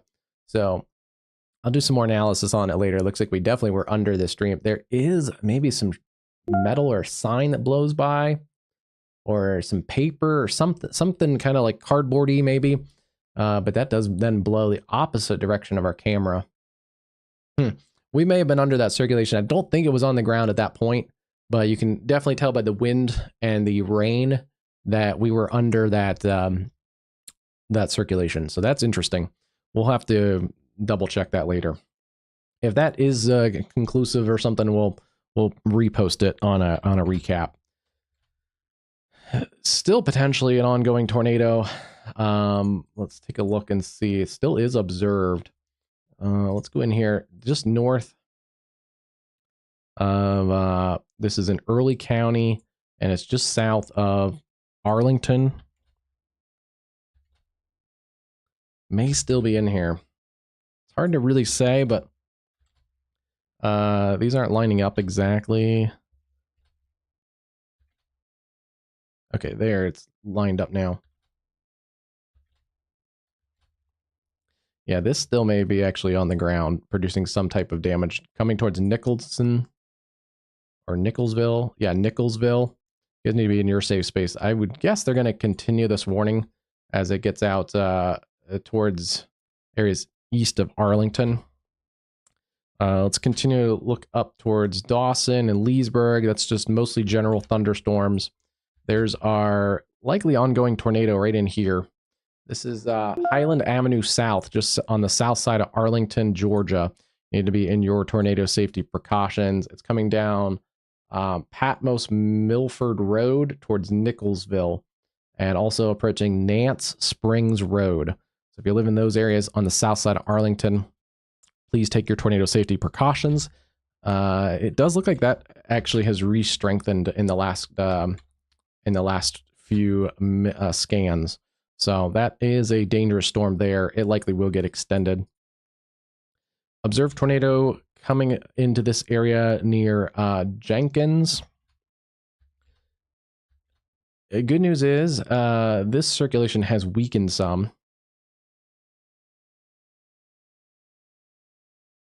Yeah, when it was observed, it was back here towards Ashford and just south of Ashford near Pansy and Ardilla in extreme southeast Alabama. Likely in here still on the ground as it crossed over like Gordon. And then as it's crossed the river into Georgia, that circulation has weakened. Still in here near Killarney. Hopefully saying that right. So we'll continue to watch that circulation, but it does seem to be on a weakening trend. I do want to watch this next area down near Crosby. Nothing really imminent on the radar, but these have really gone from nothing to observed tornadoes within a scan. So we do need to watch this little kind of inflow area here. That would move up towards Donaldsonville. So if you're in your tornado safe space, I would just stay there. Just see what that strongest part of the storm does. And then very quickly, once you get behind this line of storms and this leading edge, your tornado threat drops off substantially. So Dothan, Alabama, Hartford, Geneva, areas that had tornado warnings earlier, within the last hour, your tornado threat has ended. Same also for areas like Eufaula, Cuthbert, and really even Blakely on the back side of that line of severe storms. This is still pretty good circulation in here with probably at least 70-mile-an-hour winds. So even if the tornado isn't on the ground, there still may be some damage, or like we may have seen, to signage and minor tree damage with some pretty significant winds in here.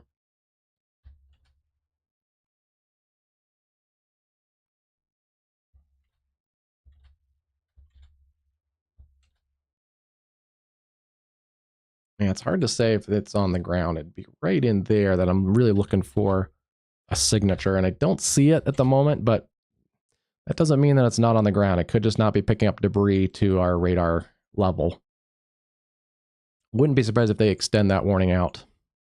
Some good news for Florida. They've dropped the tornado warning around Chipley, Florida. And yeah, this is an area of the storm system that's being undercut by the cool air. So these storms don't look as healthy in here as those were our original tornado warned storms. And even the gusty winds in here don't look as punchy.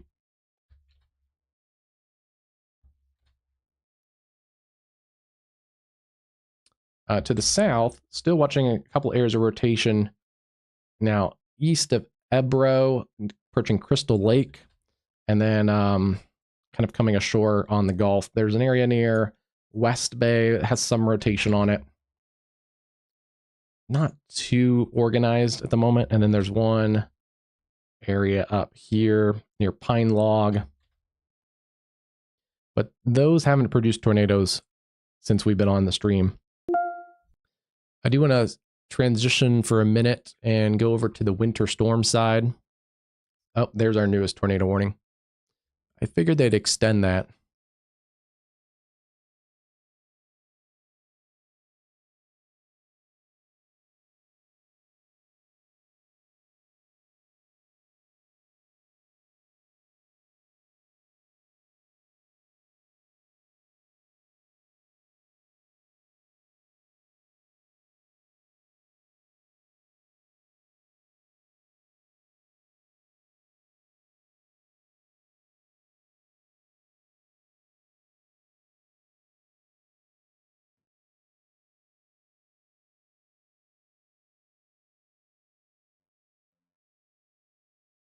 Okay.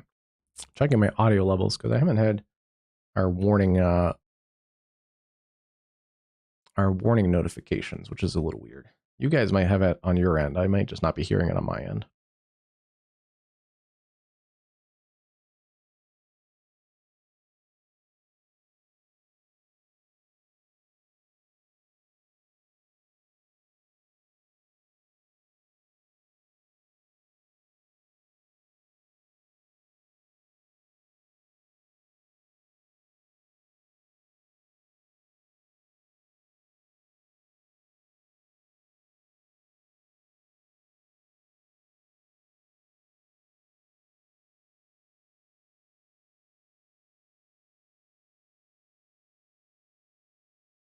Okay.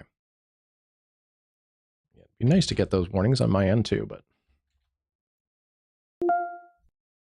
okay, I just heard that one. So that's our newest warning for Houston County and Early County in Georgia and Alabama. Okay. I think we're working again, so that's good. Oh boy. Okay. Our Blakely camera clearly above us. The winds have dropped significantly. I don't see the wind blowing across the camera anymore. And there's some drips just kind of dripping down vertically.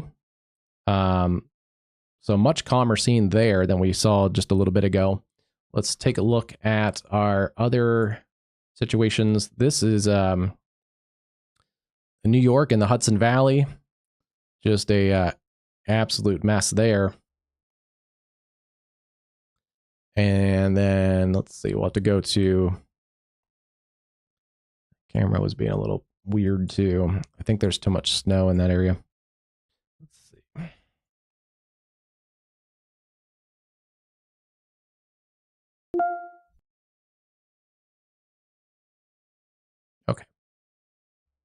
There it goes. Okay, that is live. That is, luckily I don't see a lot of traffic. So that's what I wanted to double check. I wasn't sure if it froze or not, but that is a live shot with a, looks like one lane of passable traffic. It just got plowed. The plow just came through. That's Newburgh, New York. This is out of the Washington, D.C. area. This is on 395, just crossing the Potomac River into Virginia, thanks to Virginia 511. This is another one. Have not seen many cars. This is a live shot too. And luckily, there are not many cars on the road because this is an icy, slippery mess with a mix of sleet and freezing rain and snow that already fell. We also have our other cameras. There's our Georgia one. This is out of northern parts of Mississippi, in South Haven, Mississippi. And again, not a lot of cars going, so it's nice to see that everybody's taking this fairly seriously. There's not a lot of cars on the road, but those are mostly sleet-covered roads in the Memphis metro. There goes a car right there. And kind of one, I don't even know if I would call that passable, but one lane being used. Yeah. That's just a mess. On the stormy side, this is I-10. It is drying out before the flash freeze. So that's good to see. I want to clear a couple of these there's too many warnings. Just, there's just too many warnings.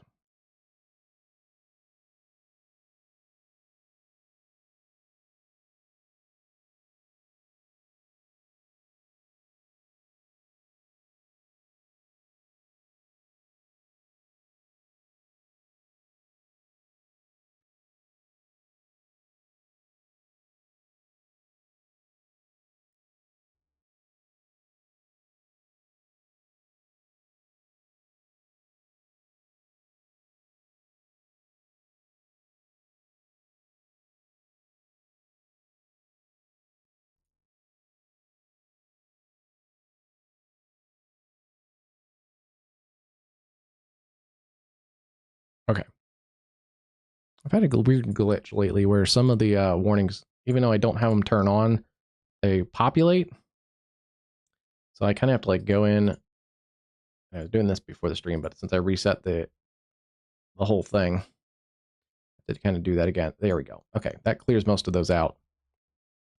There's tons of warnings and advisories and everything. But yeah, it gets to be a little too much, so I have some of those turned off. But let me kind of clear it out a little bit to show you guys what's going on. We have winter storm warnings that cover much of the eastern U.S. still, from Maine all the way down to eastern Oklahoma, south of the Tulsa area. Right now, that is about close to 1,700 miles straight of winter storm warnings.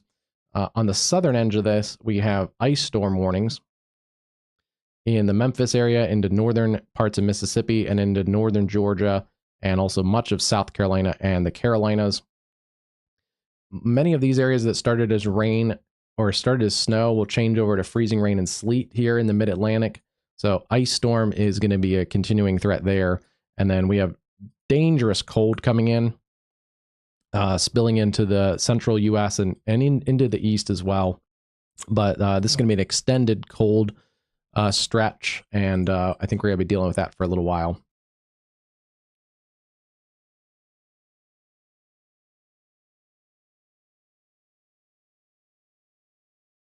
Newest tornado warning. This is going to be a radar indicated tornado warning for northeastern Bay and southeastern Washington County in the Florida Panhandle. This is one of those storms that we were looking at just a few minutes ago near Crystal Lake. Oh, wow. That has tightened up significantly just in the 5 minutes or so. There's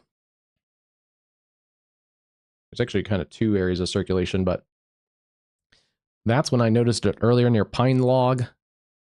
And then within the next scan, it's tightened up, as well as the northern one, north of Crystal Lake.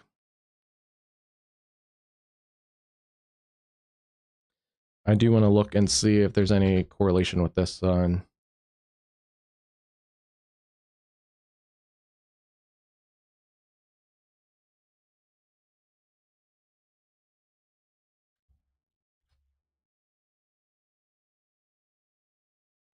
This may have produced a quick tornado. It's really hard to tell because it was within the radar scan. But right here near Crystal Lake, just on the west side of town, the newest area has weakened quite significantly. But within that, there is a weird little correlation drop. And it was still just like a pixel or two. It's going to be very hard to confirm that one, but this may be a very small, brief tornado just near Kingsley Drive and now down towards Crooked Lane, sorry. Yeah, within maybe like a mile. That has significantly weakened, but there is like some weird, and see, it's not there anymore. That was probably a very, very small, very, very brief tornado right in the west side of, was this Crystal Lake? Yeah, the Crystal Lake area. That likely is your CC drop right there. Since we're also we're very close to the radar site too, so we can see a quick low-level spin like that. Yeah, likely produced just a very, very quick tornado. Now that area does not look as punchy as it did earlier. The other area of circulation to the north at Crystal Lake is still an interesting one. I think both of those need to be monitored as they move towards Fountain and Youngstown. This is a warning moving east at 30 miles an hour. So continue to take your tornado safety measures. Again, it's very possible we got a quick spin up right along the leading edge of that. And I'm going to warn, because there's two areas of circulation, I'm going to put out the whole line instead of warning them separately or flagging them separately. But moving in here, Grantham, about 5 minutes or less, and then Bennett, about 10 to 15 minutes, Youngstown and Nixon, about 30 minutes in that warning polygon.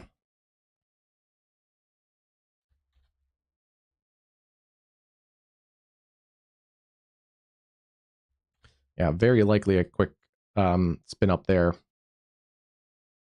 just south at Crystal Lake for just a scan. So maybe lasted 3 minutes right in there.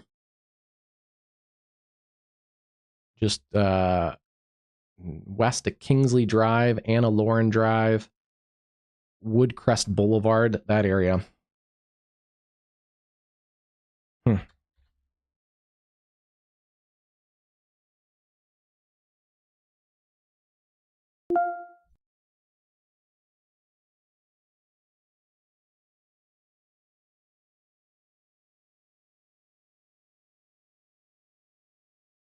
Okay, sneeze. This area is still pretty feisty north of Crystal Lake. Keep an eye on that area. Could need if it kind of continues to lift to the north, it might need its own warning polygon. Right now, it's kind of within the original warning polygon, but definitely some damaging winds on the leading edge. But there is a bit of a shear area, some weakness right in there. That's another circulation, and then this one has weakened. Still see a little hint of it, but it's definitely not where it was. It was a very quick spin up with that.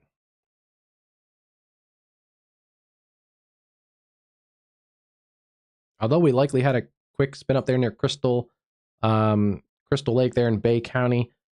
Good news is right now we have two tornado warnings. They're both radar indicated. I want to go to our other tornado warning. This is the one that worked through the Arlington area. And good news is that is starting to outrun the warm air. I think it had a last gasp kind of here south of Arlington towards Nicholsville. And yeah, within a couple scans, it is completely dissipated. Some broad rotation in here near Leary, but continuing to work away into the colder air.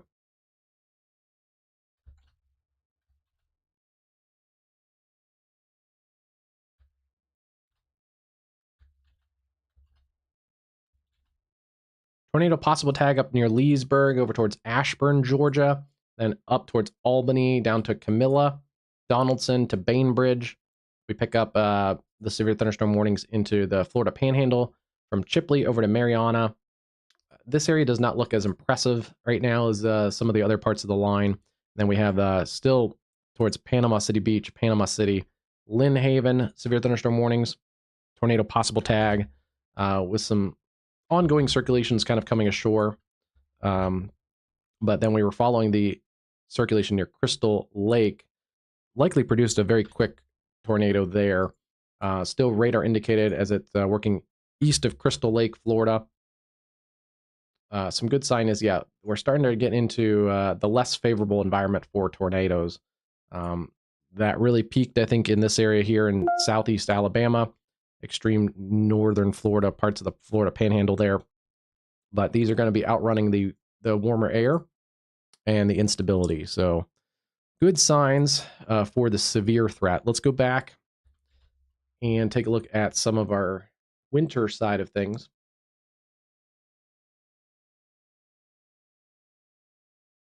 And with the winter weather, I want to pull up.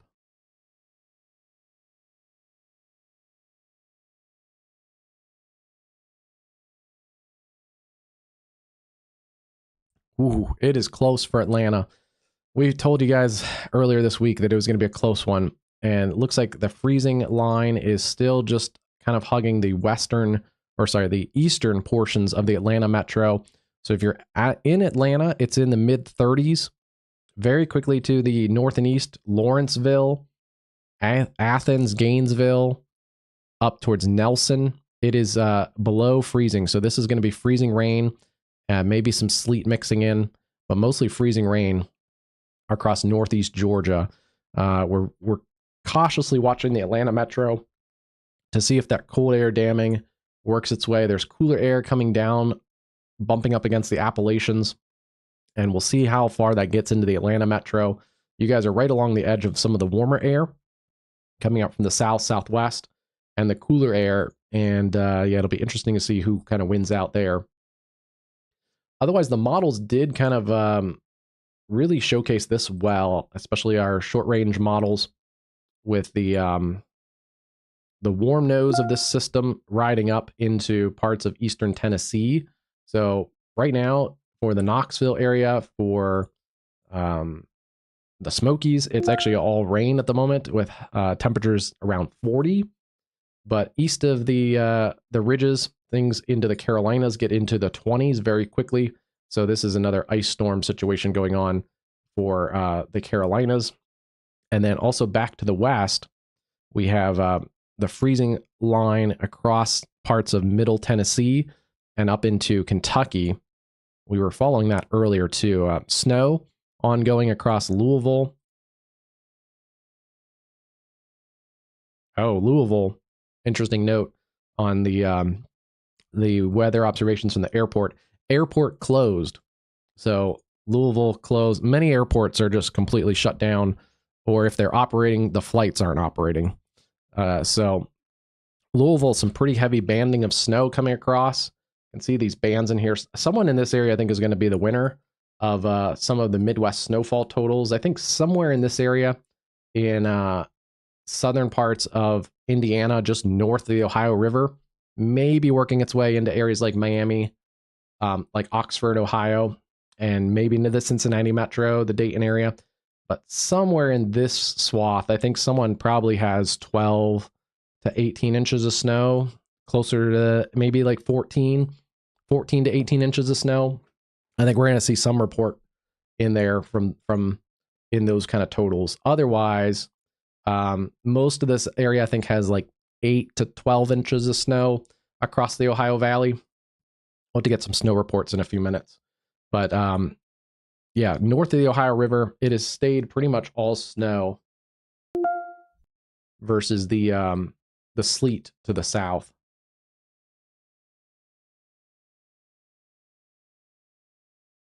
Across New Jersey and Pennsylvania, let's take a look here. We can see the sleet. Sleet is working in across, especially the New York City metro. as expected across much of New Jersey and Long Island. In the correlation coefficient, we see this speckled pattern. That's sleet versus snow up in here. And that's why we have the views that we do. That's in the Hudson Valley where it's all snow. That's another area that's going to get just completely dumped on, is like this area up here, extreme northeast Pennsylvania, the Capital Corridor, up the Hudson Valley, into the higher terrain of western Massachusetts, and certainly into the higher terrain of the Adirondacks and the Green and White Mountains. This is another area I think that's going to get like 14 to 18 inches of snow. It'll be interesting to see if we do get some higher snowfall totals in this area too, especially just west of Boston. As the coastal low kind of works its way up along the coast, it's going to funnel some extra moisture off the Atlantic. And with the terrain, not a big mountain range, but there is a little bit higher terrain west of Boston. That may provide a little bit of extra lift in that area to get some bigger snowfall totals in that area, like Worcester back to Lowell, and then up towards Manchester, New Hampshire, and then certainly into the western, more mountainous areas of Massachusetts. But yeah, down here in Pennsylvania, let's work our way down again. Yeah, we can see that sleet line coming up through Bedford. It's well north of Harrisburg right now. Reading, that's all sleet mixing in. And then snow up here towards State College, Williamsport, Scranton. Again, Scranton, Williamsport, maybe up towards Binghamton, especially south of Binghamton. That may be a big winner for snowfall totals up in here. Wilkes-Barre, Scranton area, up towards Montrose. But yeah, very clearly seeing that sleet line in southern Pennsylvania. So we'll continue to watch those transition points.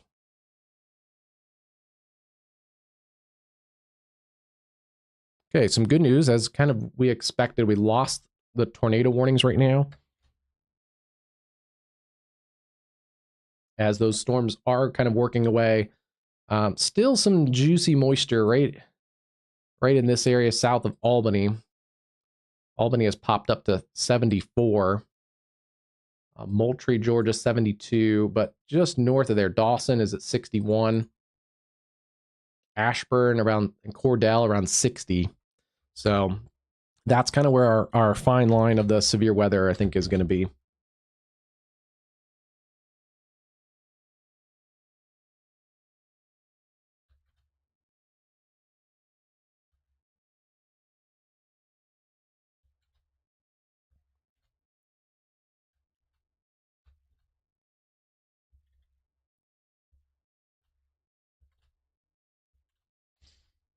Yeah, not seeing as many areas of rotation on the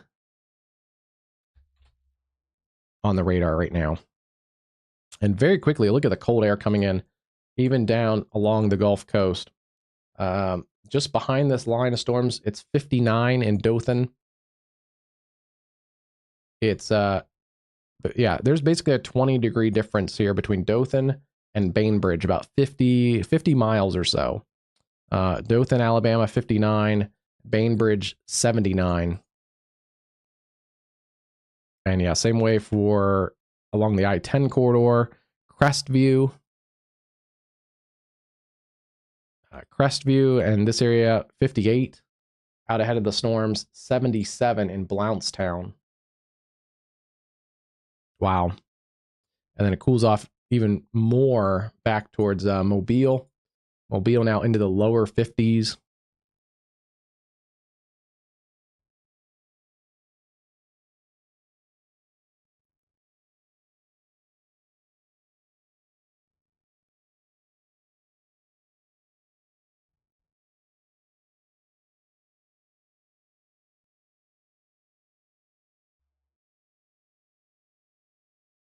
Here's a look at I-10 just west of Mobile, around the Moss Point area. Still rain coming down, a cold rain now coming through the areas like Mobile and coastal areas in Mississippi. In the low 50s, back into the 40s now, into New Orleans. New Orleans, I think when we started the stream, was near 60.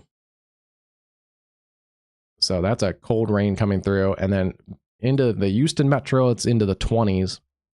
as well as areas like Brookhaven, Mississippi, that's below freezing. Jackson, Mississippi, around 30 degrees. And into the 20s across much of northern Mississippi.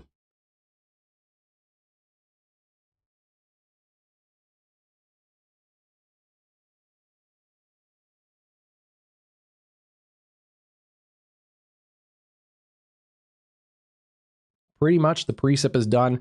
There still are some light flurries and snow showers across the mid-Mississippi Valley, but your accumulating wintry precip is over.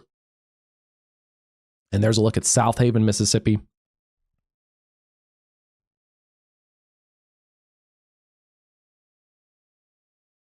Kind of one passable, somewhat passable lane.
This is an interesting camera. This is out of the Albany area, just on the south side, down Moultrie Road, basically in that area here. So north sides of Albany are slammed with this rain and storms right now. Don't know exactly which way we're looking here. So it's State Route 133 and in Holly Drive. Okay, so yeah, it's right here. I don't know which way we're looking, but it is getting darker. You know what? I assume we're looking to the southeast because the sky looks brighter. So I think we're looking away from the storm, which means the storm is going to come up behind us. But pretty nasty storm coming out of Albany, Georgia right now. Severe thunderstorm continues. Not seeing a really pronounced area of circulation. But tornado possible tag, 60-mile-an-hour winds, maybe some small hail. And this is one of the few areas there could be some hail in this area near Old Dawson Road and Gillianville Road. Some of those darker reflectivity showing up on that cell. Let's take a look at these storms. Yeah, not seeing as much circulation in here. This camera is about to get slammed, so we'll see if the wind picks up and the rain. But dry roads for the minute there in the Albany area.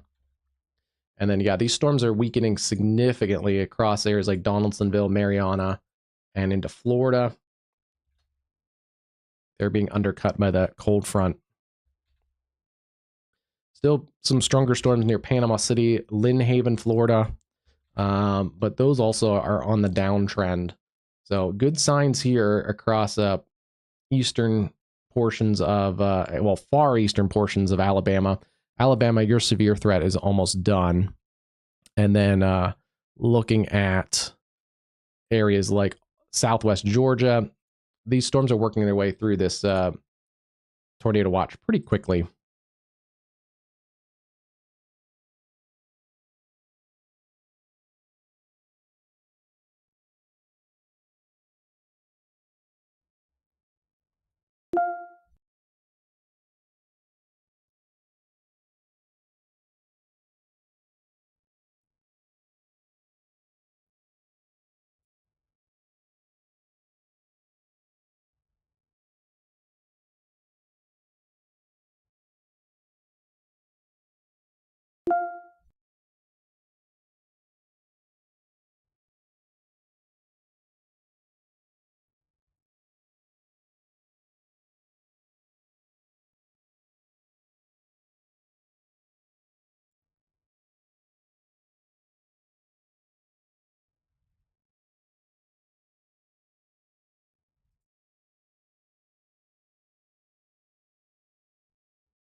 Hey, wind is picking up on that camera there, the Georgia camera.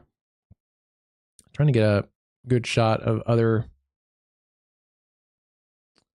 cameras with the winter scene, but let's let's see.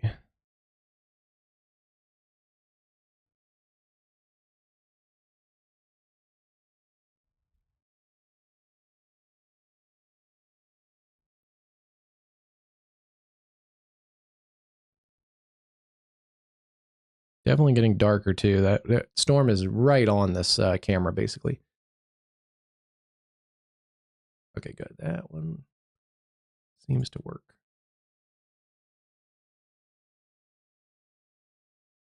This is 278 at Forest Avenue in New York City on Staten Island, looking into Jersey, and you can really see the slow go.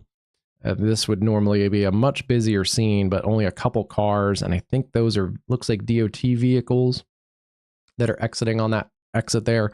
There's hardly any actual cars. And the precip is coming down decently heavy. You can't really see the bridges in the distance or into New Jersey. So we'll keep an eye on those cameras. Here's our Georgia cam, and yeah, the traffic lights are definitely, okay, yeah. See the darker skies up here? So we are looking, I think, to the southeast. This is about to be hit with a wall of water on this camera. Tornado possible. Severe thunderstorm warning is going to get extended out through Albany till Sylvester, Sumner, Doe Run, Pelham, and Camilla, Georgia. This new warning goes out 51 minutes. Oh, a bunch of counties there. Miller, Turner, Daugherty, Mitchell, Baker, Colquitt, Tift, and Worth counties, all in south central Georgia, southwestern Georgia. Basically just to the west of Moultrie and Tifton.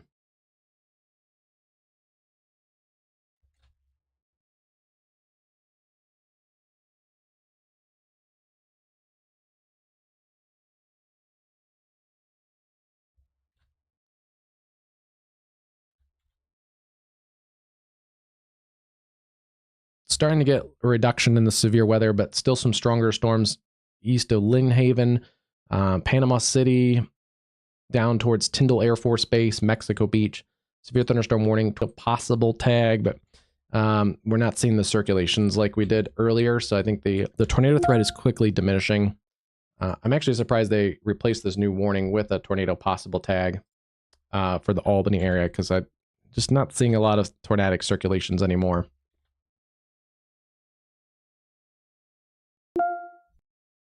Let me look for these snowfall totals.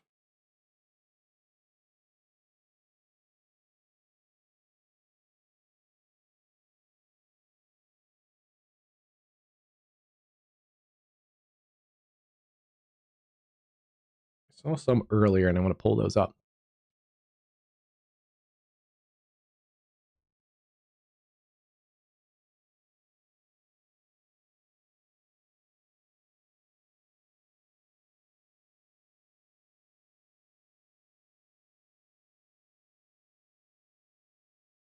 Okay. This is, as of the last hour, selected preliminary snowfall totals from 7 a.m. Friday through 2 p.m. Central Sunday. Basically covering the whole storm. These are the selected totals, not every one. This is by the Weather Prediction Center, a summary by state, which is nice. North, or the NWS, the National Weather Service in Little Rock, 7.8 inches. Jonesboro, Arkansas, 7 inches. Gibson, Arkansas, 8.0. West Memphis, 4 inches of snow. Washington, D.C. at 5.1 inches. Let's see. O'Fallon, Illinois, 5.1. Johnson City, Illinois is 11 inches of snow. That's probably in that corridor. Let's find some of these areas. I'm really good at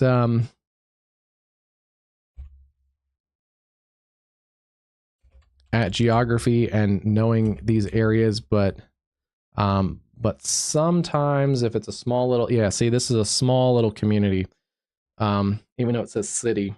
Johnston City, 11 inches of snow. That's in that area that I kind of mentioned earlier, along and north of the Ohio River. Somewhere in here is going to be a winter. Wouldn't be surprised if we see some larger updates over a foot of snow in somewhere in that area. I think especially in southern parts of Indiana. Oh yeah, here's one. Fritchton, Indiana, 13 inches of snow. I bet that's going to be in that area I just circled.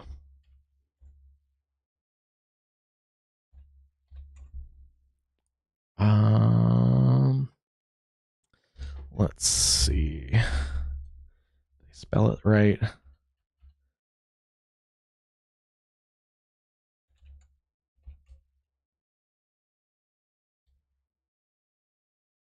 Fritchton is in the Vincennes area. So that, oh yeah, okay. See, that's like even geography experts like aren't gonna know this little community, like have just immediate recall of it.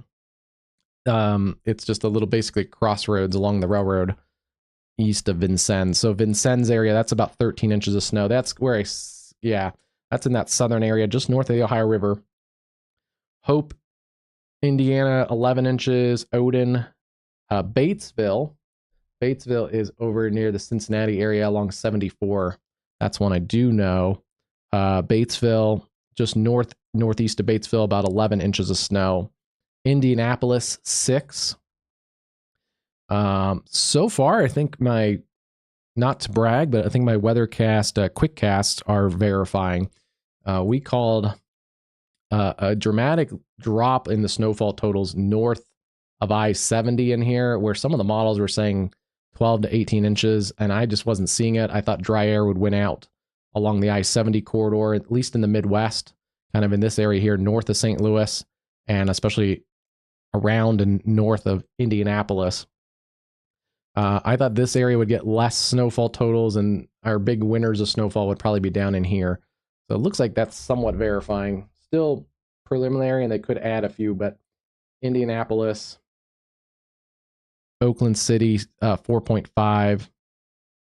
And then Kansas, let's look at Kansas.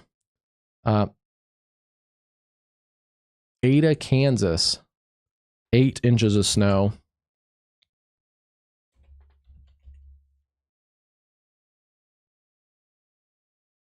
Okay, that's up towards north of Salina, Kansas. And 8 inches of snow at Delphos.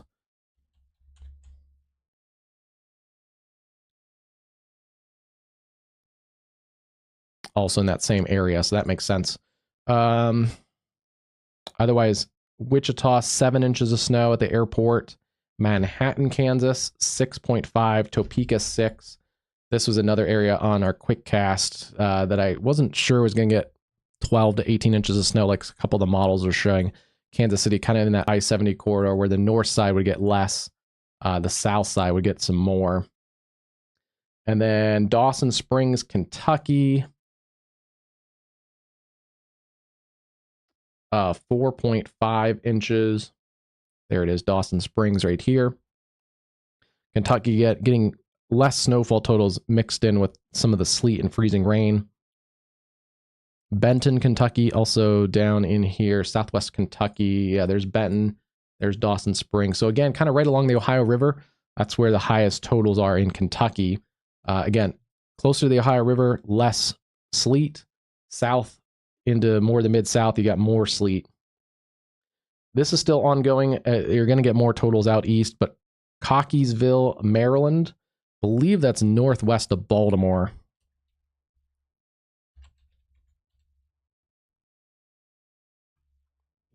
Yep. North of Baltimore along that 83 up to York. That is 10 inches of snow. Baltimore itself, 7 inches. And yeah, that's going to be a Baltimore. It'd be interesting to see how much snow gets in here. I think somewhere up probably near Hagerstown, western Maryland will probably be the winners for the snowfall in Maryland. Missouri, we have a couple people following from Missouri. Farmington, Missouri, 12 inches.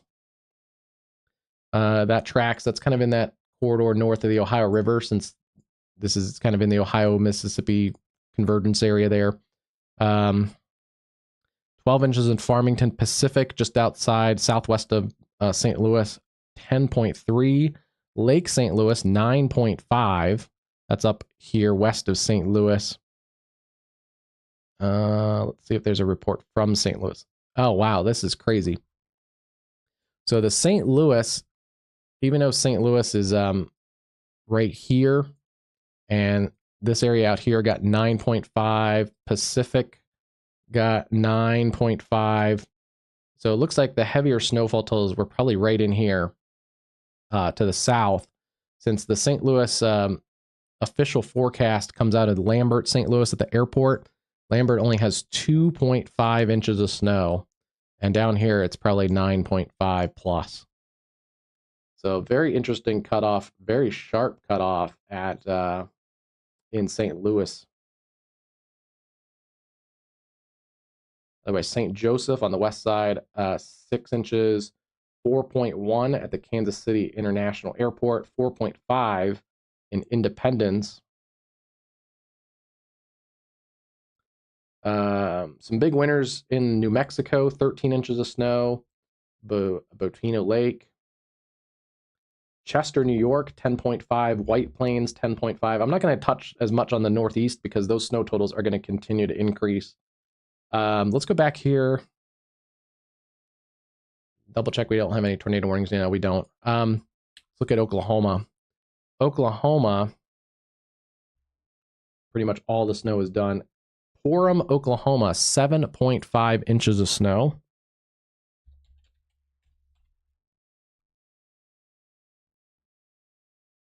That's kind of another area where we kind of pegged a little bit more snowfall totals in this area. Yeah, south of Tulsa, up into southern Missouri and the Ozarks. But quickly below I-40, you get into more sleet. So these totals drop off pretty quickly across the I-40 corridor. But Orem, Oklahoma, 7.5 inches. Collinsville, Oklahoma, north of Tulsa. That's going to be coming in at 7 inches of snow. Enid, Oklahoma, 5.5. North of Oklahoma City up here. 5.5 for Enid. Norman, Oklahoma, just on the south side of Oklahoma City Metro. Norman checking in at 5 inches of snow. Tulsa, only 4.5. I'm not going to touch Pennsylvania, but Midland and Grove City up above close to 15 inches of snow. Philadelphia International, 7.4. Your snow totals are probably mostly done because it's going to be sleet and freezing rain from now on. Parts of Tennessee, Alamo, Tennessee, 5 inches. Bradford, Tennessee, 5 inches.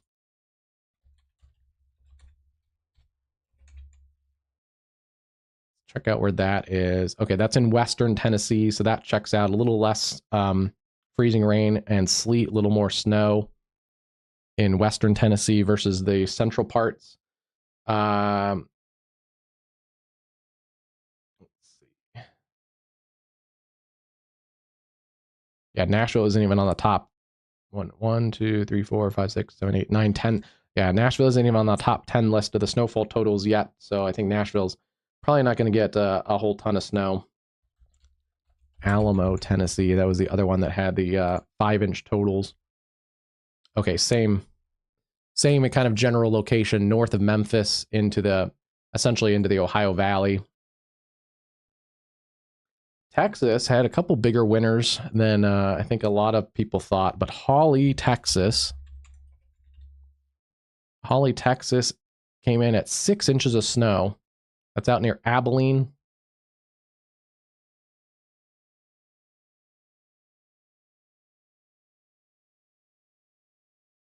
Silverton, 5.5.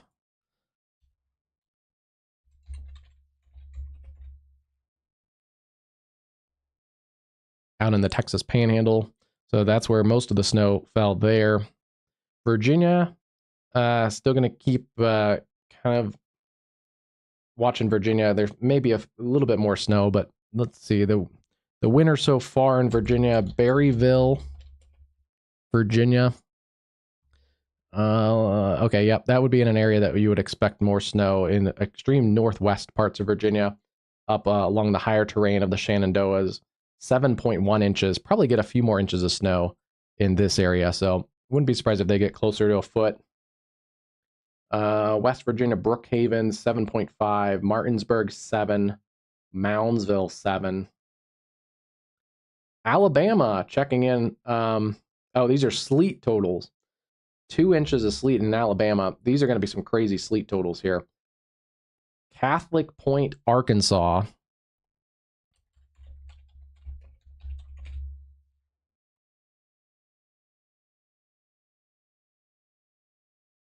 North of Little Rock, so right on that edge of the transition between heavier snow and sleet.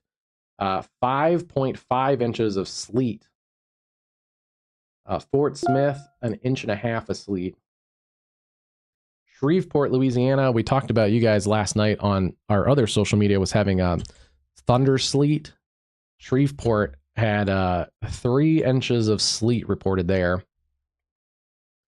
West Monroe, 2.7. So this is the I-20 corridor across Louisiana. Was the big winners for sleet. 3.0 at Shreveport, 2.7 West Monroe, 2.3 at Bossier City, and where is Bastrop?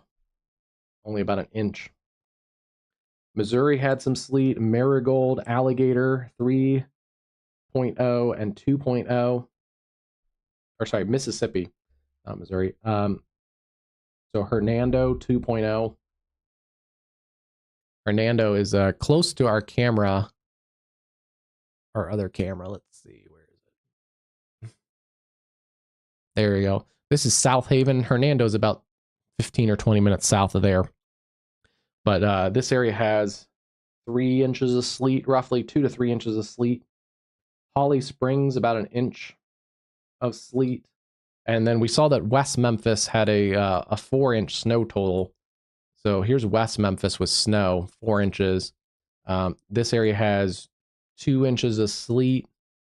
So that's what we're looking at on this camera here. We're looking at probably like 4 to 6 inches of wintry precip, but it's a mix of snow and sleet. It's probably like 2 or 3 inches of each, just kind of roughly looking at it.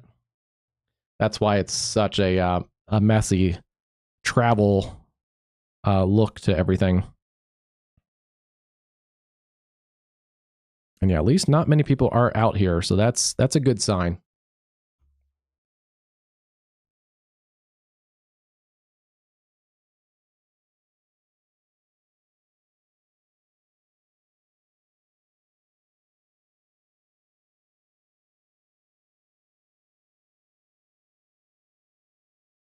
Yeah, this breaks it down real nice, but breaks it down also by ice. I'm looking here at our ice totals.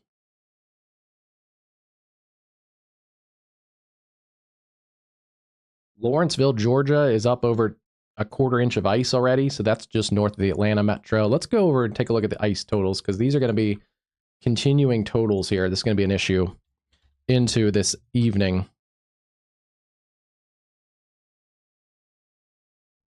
But yeah, this is an area that we've been following all stream back and forth, is the Atlanta metro. You guys still are under a winter storm, or not a winter storm, an ice storm warning. But right now, that cold air has not worked into the Atlanta metro. So we're still kind of keeping our eye on things. And let me move.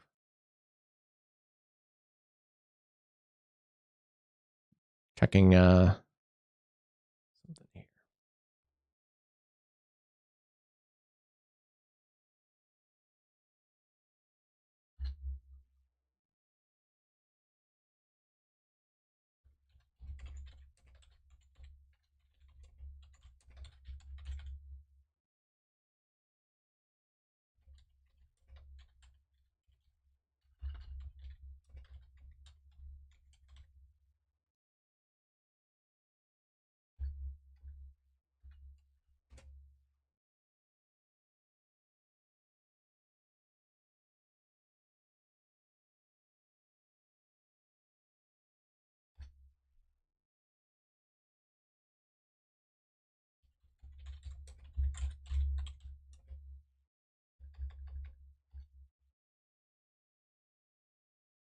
Okay. Changing up the stream just to make sure we keep everybody well informed. We're talking about winter weather, so I dropped the tornado warning tag. Yeah, Atlanta, we're keeping an eye on you guys. The cold air has not infiltrated downtown Atlanta. It's in the mid 30s in the Atlanta metro, but just north of there, this is Lawrenceville. Lawrenceville, as of 2 p.m., had a quarter inch of ice. So that is significant icing just within 50 miles of the Atlanta metro for freezing rain. From downtown Atlanta, even less. Downtown Atlanta out to Lawrenceville to about 27 miles. So pretty significant there. I think we're going to get a couple others. Clayton, Georgia.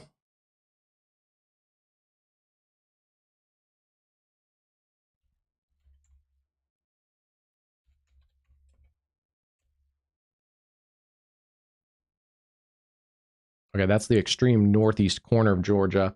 They are the winners right now for ice at 3/4 of an inch of ice up in northeast Georgia. Athens, Georgia, over a quarter of an inch as well. And then closing in on a quarter of an inch around Holly Springs, Georgia. And Lake Lanier.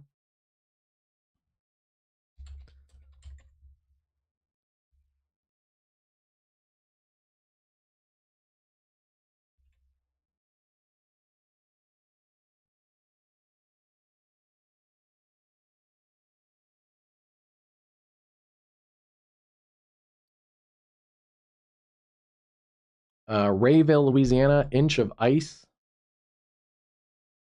Shreveport got about a tenth of an inch of ice. Mississippi has a ton of ice. Oxford, and I've seen some tree damage and power outages from Mississippi. Oxford, Lexington, Rolling Fork in Mississippi. At least Mississippi, your ice is mostly done. Still maybe some freezing drizzle, but for the most part, the precip is done across this area. But Oxford up in here, just south of the Memphis metro. And then Rolling Fork is right about there. Rolling Fork, Oxford, Lexington, Mississippi, all with an inch of ice. Carlton, Mississippi, and Glen Allen, half inch of ice. This is crippling ice storm, a half inch of ice plus. Glen Allen, Iverness, half inch of ice. Metcalf, and that's going to be almost a half inch.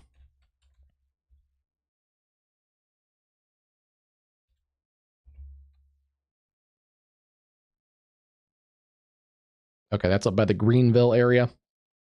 So yeah, this corridor kind of right in here definitely got a crippling ice storm in northern Mississippi. It drops off a little bit as you get into eastern Mississippi. Starkville, quarter of an inch of ice. Tupelo, quarter of an inch of ice. Still significant icing though down into this area, and you can see how cold it is. It's in the 20s, even the low 20s in much of northern Mississippi. So that ice is going to hang around. North Carolina coming in already. Some of this is going to increase as a lot of this moisture in the south is going to keep riding up into the Carolinas. So your ice storm potential across the Carolinas is not over yet. A lot of precip coming in from the south in the warmer air ahead of this cold front. So these totals are going to go up quite a bit in this ice storm warning areas in the Carolinas, much of South Carolina, northeast Georgia, and much of the North Carolina too. But right now, Mills River sitting at a half inch of ice. Idabel, Oklahoma, half inch of ice. That's in extreme southeast Oklahoma along the Red River. Greenville, Spartanburg in South Carolina, where our radar site is. This is reporting an inch of ice. And then half inch of ice at Caesar's Head, quarter of inch at 6 Mile. Tennessee, Brentwood, Tennessee, 3/4 of an inch of ice. Nashville, half inch of ice. Gatlinburg pushing a quarter of an inch of ice already, with more to come. Let's see, Texarkana, about a quarter of an inch of ice. Cedar Park in the Dallas-Fort Worth area, or Cedar Park, is that in the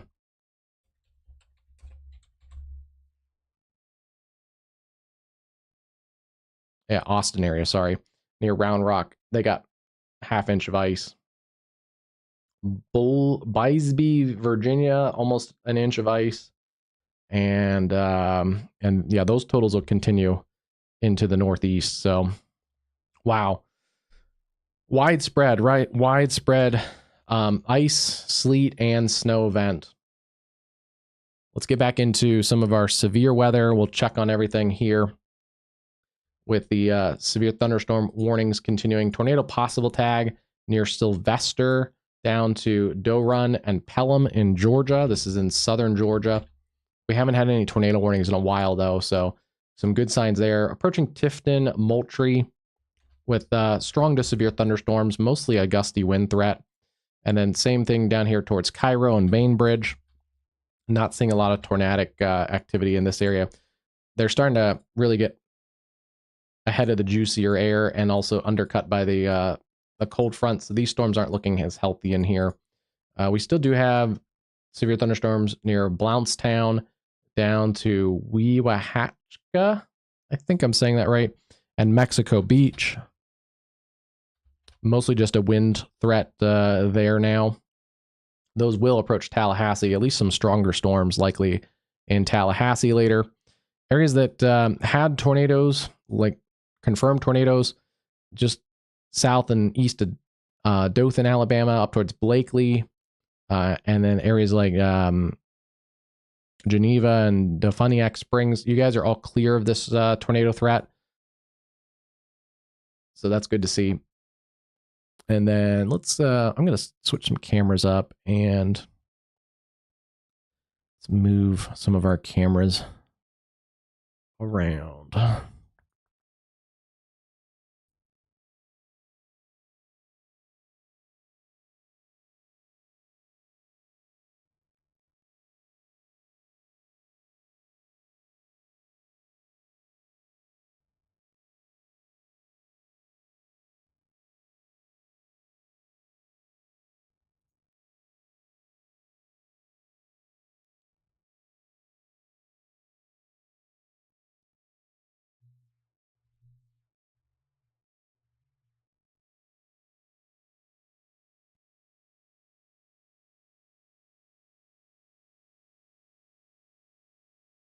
Okay, that's a good camera. That's out of Tifton, Georgia.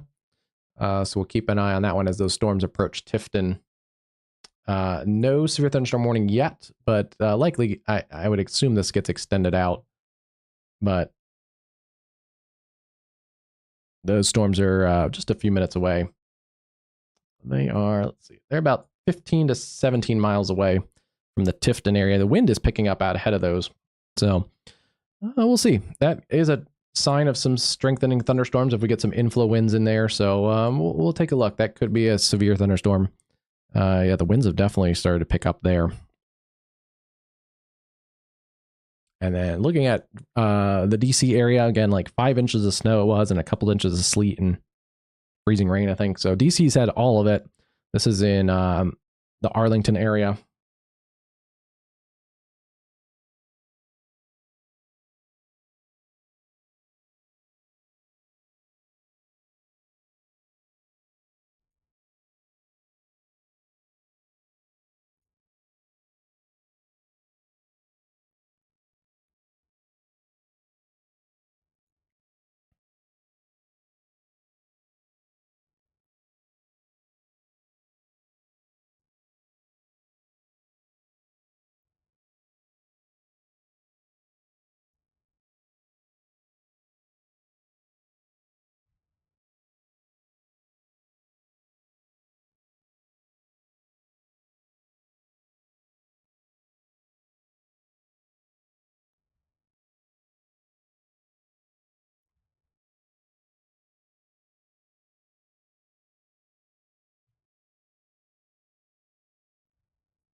Okay, let's take a look. This is a completely different look. This is out of the Athens area in Georgia, and a completely different look to that traffic camera than our storms down to the south. This is Tifton, where it's close to 70 degrees.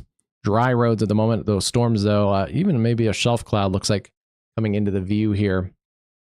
But in North Georgia, around Athens and Northeast Georgia, look at these icy roads. You can see ice dripping or frozen onto the cameras from freezing rain, and it's still coming down. So where there's any cars out, I'd much rather drive in snow. Some of these look like they might be going too fast.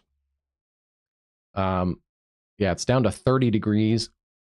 You can see the cool air definitely entrenched over the Piedmont and into the upstate areas of South Carolina, with temperatures right now in the mid-20s. So it's only going to get worse as you get up into Northeast Georgia. But that is a definitely a drastic look compared to our camera down in Tifton.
Okay, that's a better shot. There's also the Athens area along State Route 10, the loop around Athens.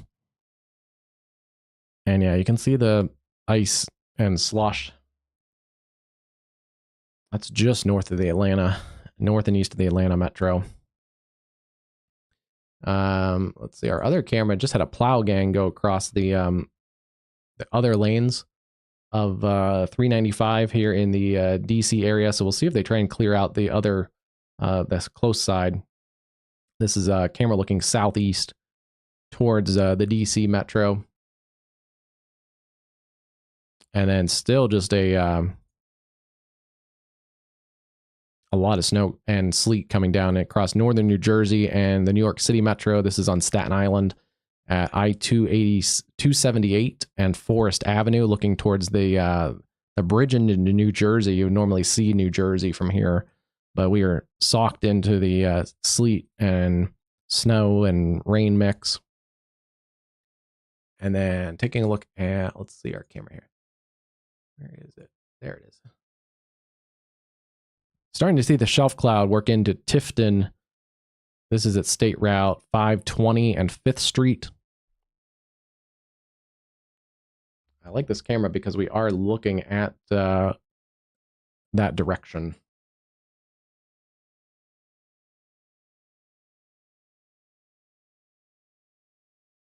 We were like right here looking out this way. Severe thunderstorms continue to push through southern Georgia. Haven't seen as many tornado warnings in the last little bit. Still a tornado possible tag. This storm has a lot of lightning with it, though, so we do have to kind of keep our eye on that storm. And unfortunately, I think this area, not an area that we've dealt with much on this channel, is south central Georgia, but it appears to be a bit of a radar hole, as I can either get radar out of Warner Robins or Tallahassee as the closest radars. As it gets east, it gets into the Jacksonville radar.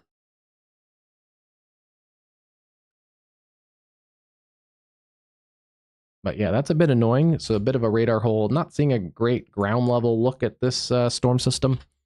So we'll keep an eye on it. Otherwise, we have strong thunderstorms coming through Bainbridge to Cairo, and then little stronger storms down near Chattahoochee in the across the Florida state line. These are behaving themselves right now, so I wouldn't be surprised if they drop this warning once it expires, or maybe just let it expire. But these storms are less punchy than they were earlier, and not seeing a whole ton of circulation on them. I think we did get our peak into southeast parts of Alabama, and then extreme southwest parts of Georgia, parts of the Florida Panhandle. Looks like that was the triple point right here between the cold front and the warm front, and that's where we got most of our severe weather. But we'll watch these storms right into Tifton as they're continuing here between Albany and Tifton near the Sylvester area. Tornado possible. Again, just mostly a general severe thunderstorm at this point with 60-mile-an-hour winds, maybe some small hail. But we'll get a good ground truth as this comes into Tifton. And then taking a look at North Georgia, just a complete contrast within the same state, but you can see these icy, slushy roads around the Athens area. Again, north and east of Atlanta, it is quite different than the southern side. And that is true for a lot of the states in the south, but this is Mississippi, near South Haven, Mississippi. Ice and snow and slush accumulated on the highway. This is 55. Normally this time you would see, I think it's like 4 lanes wide, and you would see those filled up with cars, but it is kind of one car at a time here. Meanwhile, back on I-10, this is at the state line at Alabama. Cars are moving with some cold rain along the I-10 corridor, but above freezing for right now. And rightly so, they have dropped that tornado possible tag. Yeah, we haven't seen much in the way of rotation. Oh, we do have a closer radar out of Valdosta. I don't know why that wasn't kicking in. Little circulation right in there, but not super tight. Can we see that on our camera? Let's see.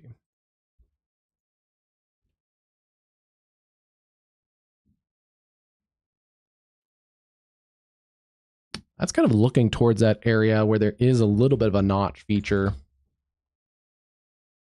but not seeing a lot of definition there.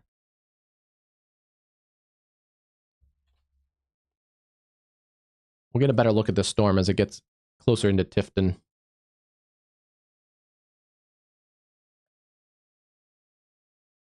East at 45.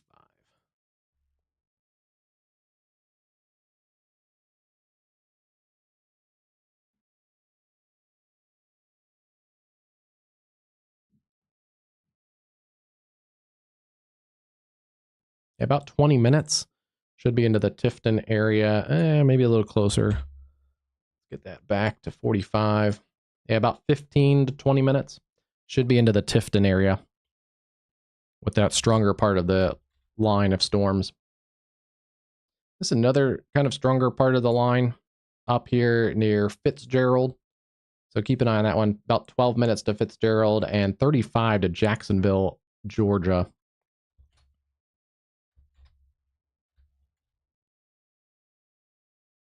A little bit of a spin there too.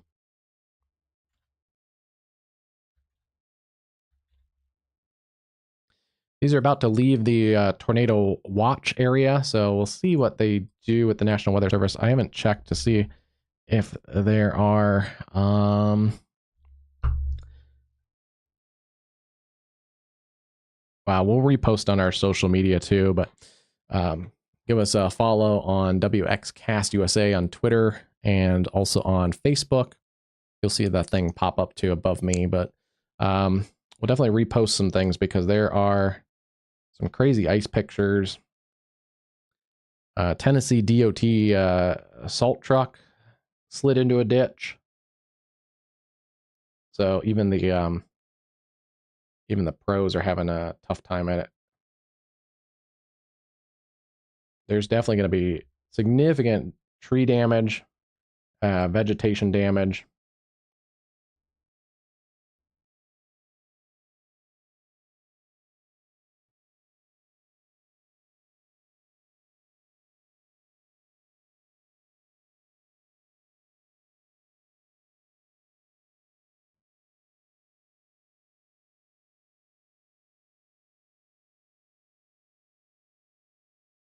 especially across northern Mississippi into Tennessee, and then continuing tonight into areas and into the Carolinas. The Carolinas, you're going to get quite a bit of ice tonight.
Just lost our Tifton camera ahead of the storm.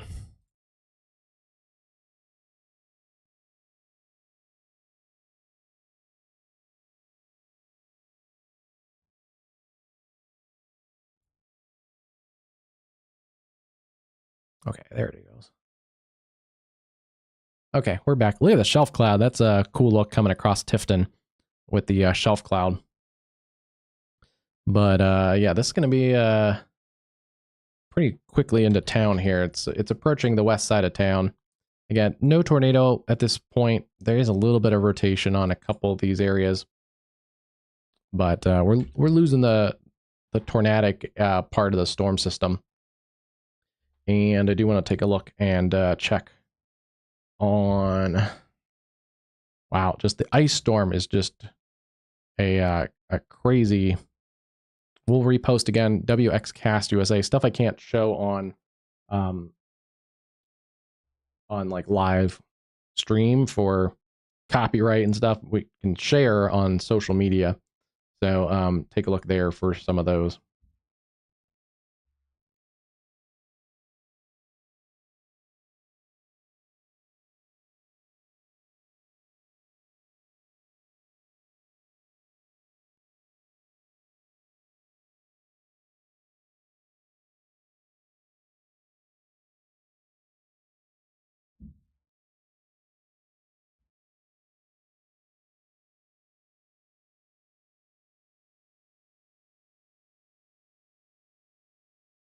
Okay, that storm is surging into Tifton.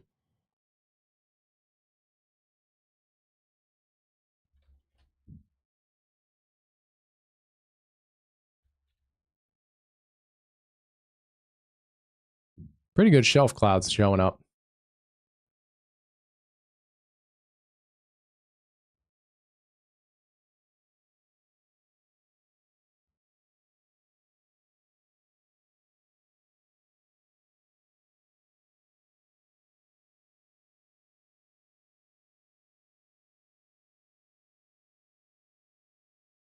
Again, our camera's kind of right in downtown, looking, I think, to the north and to the east, or north and west. So we're looking at that area of kind of bulge in the storm.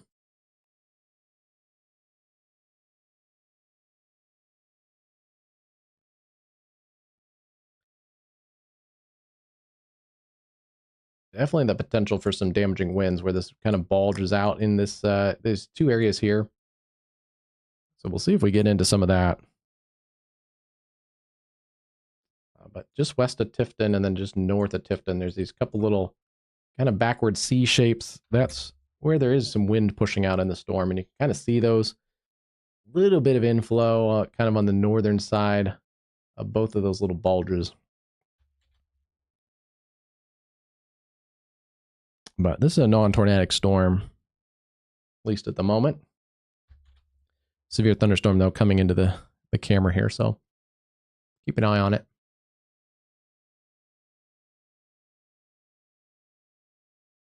The wind is definitely picking up. You can see the camera pole kind of shaking a little bit.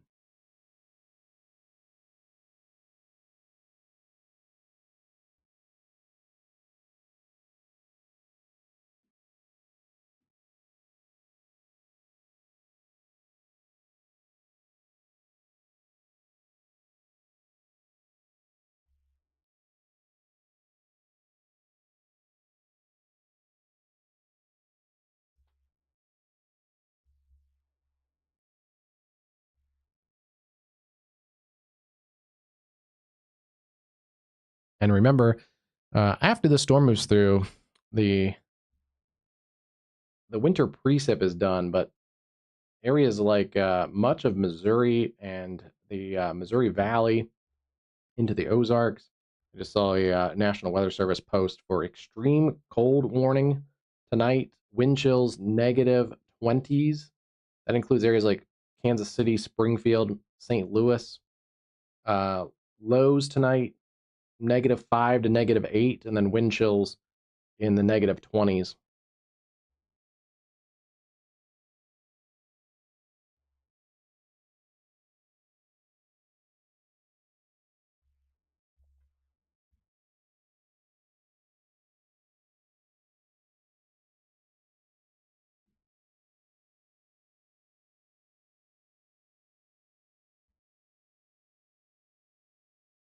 Here comes that storm. It should be into town in just a minute or two, a few more minutes. That's a pretty nice shelf cloud. You can see the leading edge of the shelf cloud just about to go off our screen because of the shelf cloud's going to be above us. But this area right in here is a pretty solid shelf cloud. And then behind that, that's going to be where the heavy rain, if there's any hail, probably not much hail in this, but heavy rain tucked back just behind that shelf cloud.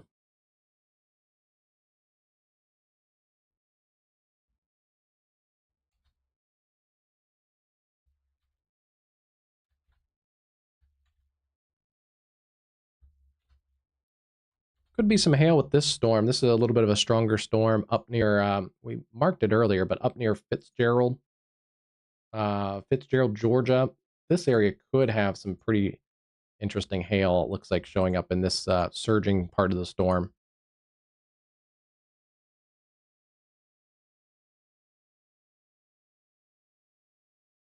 Yeah, that hail core has come up a little bit near Queensland.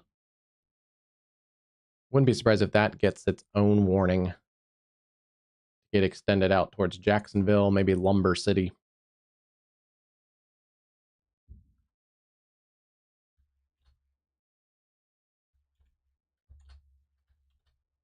Bit of broad rotation also showing on that cell near Fitzgerald.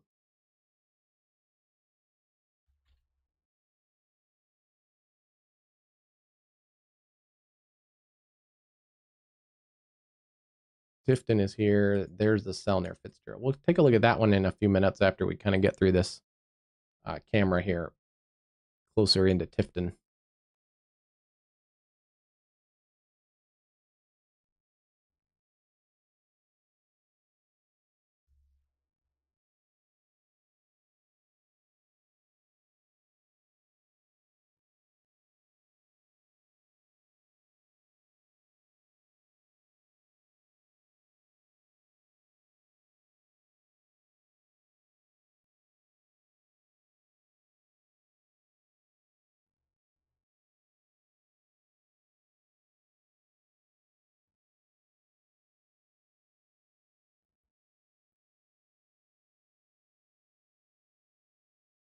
Within the last hour, there was a new mesoscale discussion. Not much has changed with this. The storms are kind of edging into the edge of the weather watch, the severe or the tornado watch. And the National Weather Service did note lingering damaging wind and a brief tornado threat into the early afternoon across kind of this area that we're monitoring right now. So say goodbye to these dry roads. That's one thing. This storm, like it's about 3 or 4 miles north and west of town. So it's coming in. They are going to extend oh, this must be one of those fun little situations where there's different National Weather Service offices, because instead of just boxing this in as one box, there's probably going to be a separate box to the north. But this is a new severe thunderstorm tornado possible tag for that cell up near Fitzgerald. Kind of has broad rotation with it right now, but it definitely has some rotation. And then also the hail core has picked up on that cell. So we'll keep an eye on that. It's going to be, I'm surprised they haven't increased that hail threat at all, but we'll take a look at it after this camera gets slammed by our storm coming through Tifton.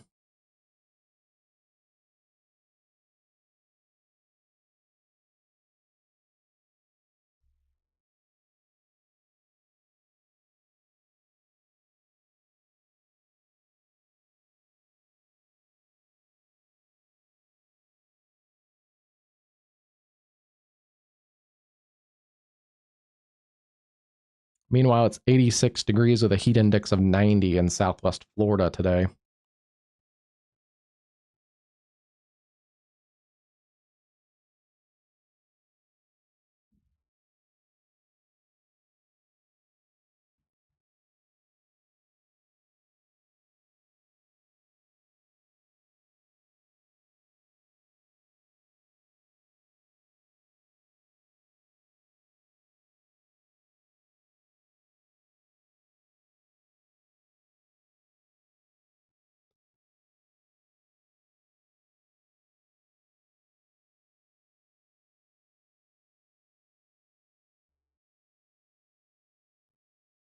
Here comes a shelf cloud through. We should get the winds picking up. It's actually calmed down a little bit just ahead of the shelf cloud, but probably within the next minute, we should get a pretty good burst of wind here, and then followed by the rain.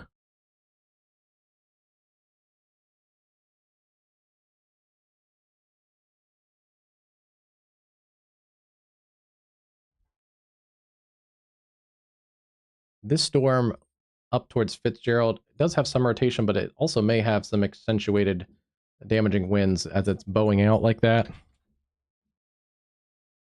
But yeah, there is a little bit of shear in here too. That may be one of the strongest cells right now into the and it's interesting because this other National Weather Service office out of Peachtree City gave it a severe or a special weather statement, while the others National Weather Service office out of Jacksonville gave it a tornado possible tag. So I thought they were going to fill in at least a severe weather warning, but it's interesting they're kind of doing two different ones. It probably needs at least a severe warning because this is a big hail shadow showing up here. There's likely some larger hail in this storm.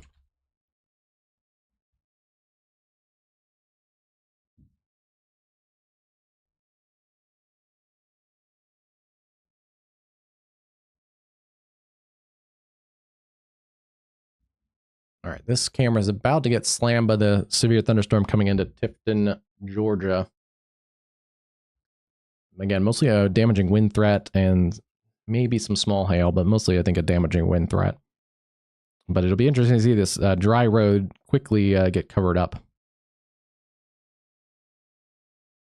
And yeah, I wouldn't be surprised if we get the gust of wind just out ahead of the precip.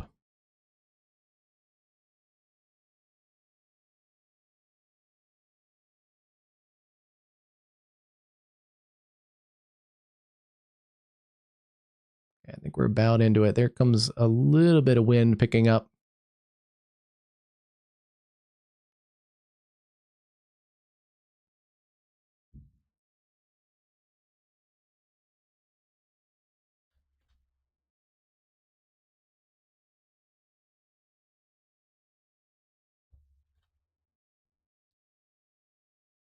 Potentially some isolated gusts up to 60, but probably most of this line segment that we're looking at now, 40 to 55 mile an hour winds. We'll see here if we can confirm some of the higher end winds as this line approaches.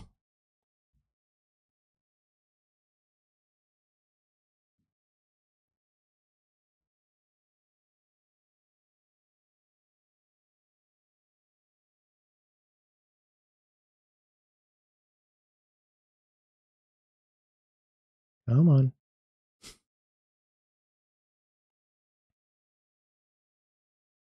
While we're waiting, here's the zoomed out or the zoomed in view. This is Athens, Georgia. These snowy, slushy, icy covered roads. Completely different look than southern Georgia, where it's close to 70 degrees.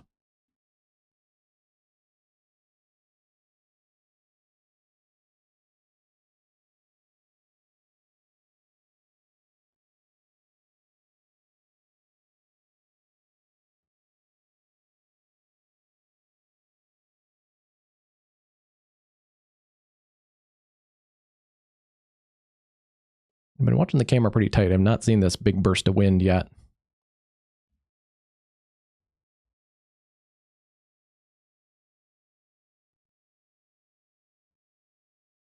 That's probably just about on us here.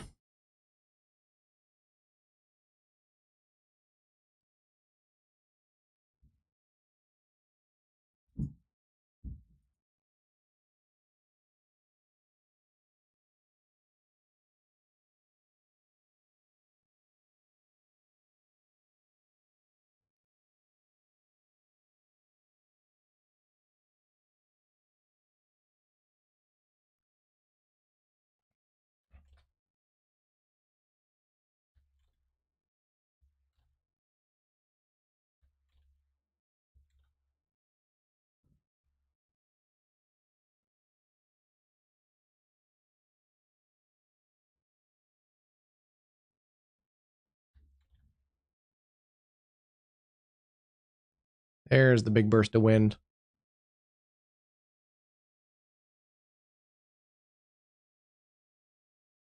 That's rocking and rolling pretty good.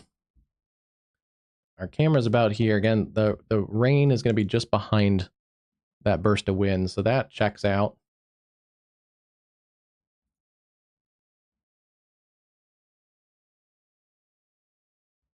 Probably about a mile or two out ahead of the precip.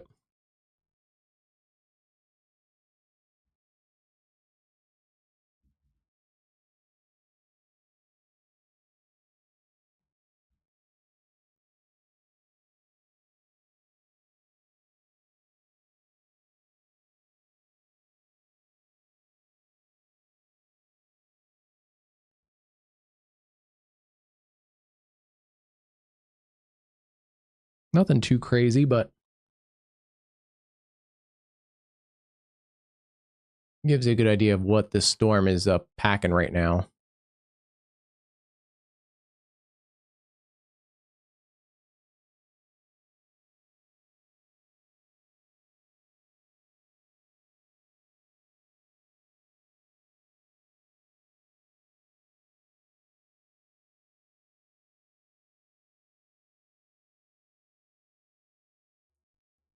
There's some lightning with it, but I haven't not seen a lot of lightning. I haven't seen any cloud to ground lightning since I've been staring at this camera with you guys.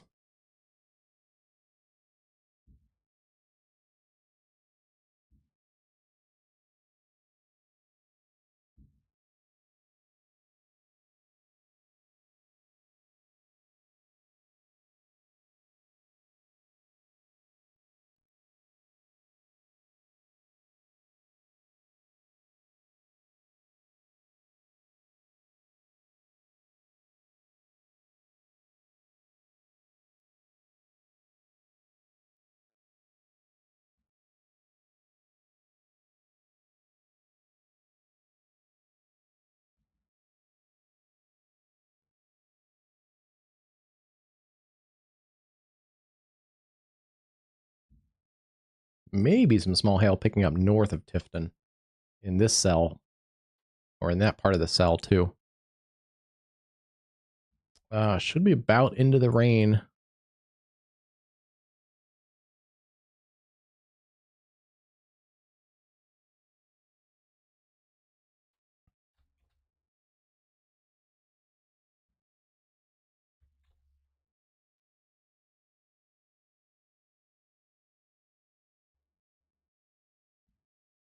I think we can kind of see the rain curtain just on the edge of the screen coming into the better view. Kind of right in there.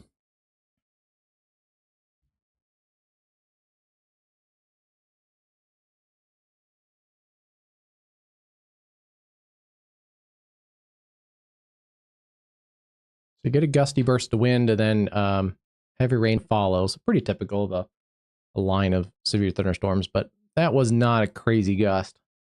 I'm guessing, kind of like we said earlier, maybe 40 to 50 mile an hour gusts for the most part in this line of storms.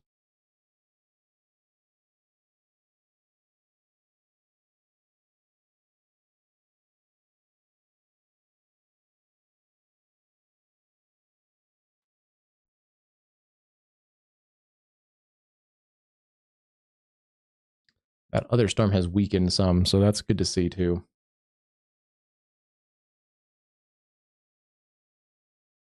Oh no, it just went to a different radar. That actually has not weakened some. I'm surprised this doesn't have at least a severe thunderstorm tornado. Yeah, there's two different weather service offices. Jacksonville warned it tornado possible severe thunderstorm, and Peachtree City warned it as a special weather statement. I think it needs at least a severe thunderstorm tornado possible tag, but there is rotation in there.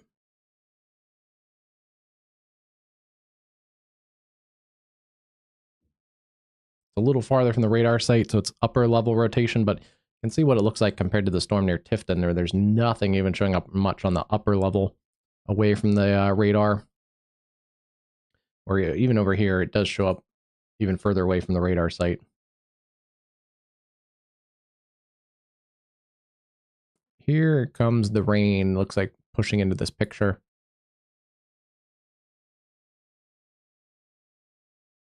And then after this rain kind of moves in and covers the camera and we see how heavy it is, I do want to jump up to that storm because I think that storm is essentially the strongest storm in the country right now, even though it's under the special weather statement.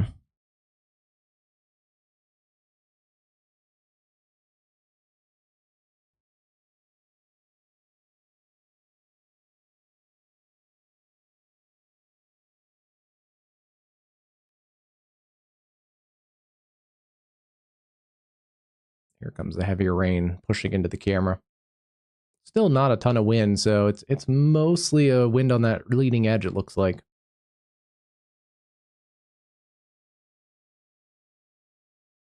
But here comes, I think, the stronger rain curtain coming into the picture now.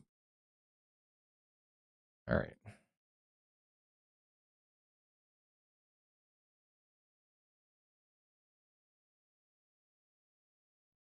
Okay. We'll keep an eye on that one, but I do want to hop up to this cell. Oh boy.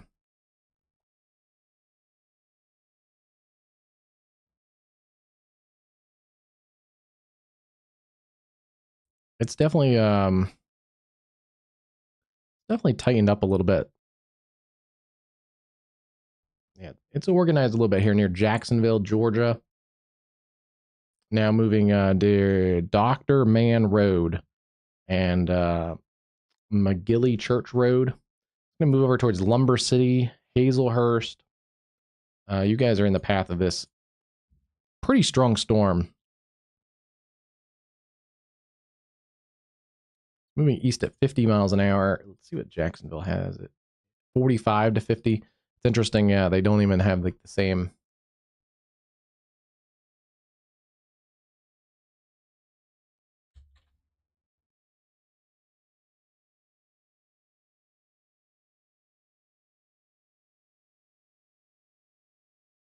Puts it into Lumber City in about 18 minutes. Hazelhurst, about 24 minutes.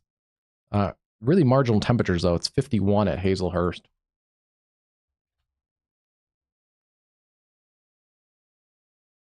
If this was in the warmer air, this would probably be an issue. But I don't know if it's fully surface-based.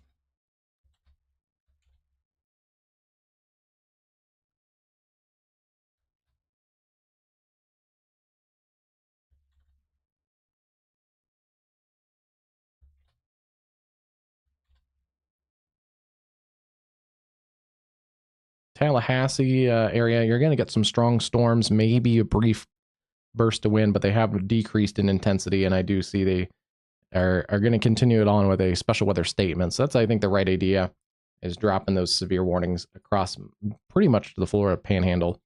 The stronger storms seem to be in south central Georgia at the moment, pushing up into those areas like Hazelhurst.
Okay, we're going to go to our cameras at Hazelhurst and see what those show in a few minutes.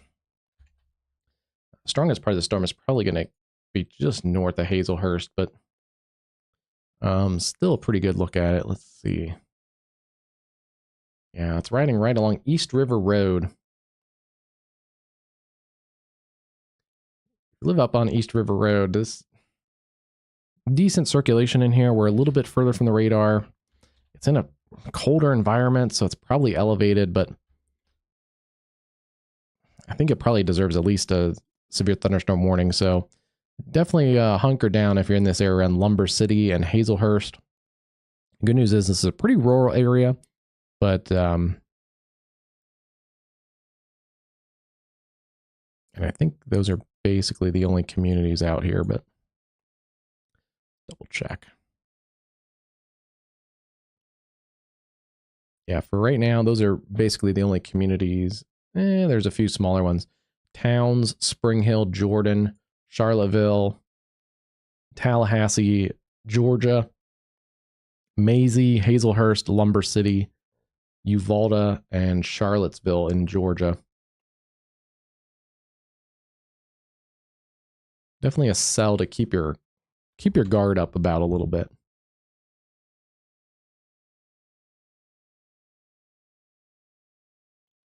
Do want to check bounce back up into the Atlanta metro. Still sitting around 35, 34 degrees, but Lawrenceville and points east and north of Atlanta, this is where we do have ongoing freezing rain issues. Gwinnett County out towards Athens, and it gets worse once you get into the Carolinas, but that is an area that we've definitely seen freezing rain, some sleet, and slushy, icy roadways. Getting a, let's see, it's 4:18 Central Time, 5:18 in the Eastern Time Zone, so starting to get a little darker. These roads are going to get worse overnight as the cold air continues to spill in, but there's a look at the 395 in the Washington, D.C. area. Cars have been taking it slow. I've seen the plows a couple times trying to cut into the sleet and slush and snow. This is I-278 in Staten Island going into Jersey outside of New York City, and it's coming down pretty good there. Normally you could see into Jersey a lot more, especially with this elevated camera. But it's one lane of maybe somewhat passable. Normally, obviously, this would be a super busy, crowded highway in the New York City metro.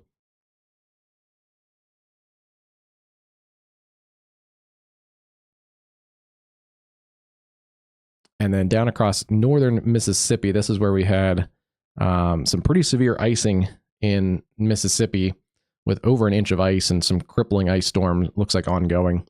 At least the precip has backed off, but still the damage has been done, and it's going to, with the cold air, it's not going to just melt tomorrow. Like sometimes you get in the South, sometimes it can be very wintry one day and then it all, melts away at 60 degrees the next. That is not the case this week, as a prolonged period of cold is going to continue to impact the U.S. for pretty much the rest of the week.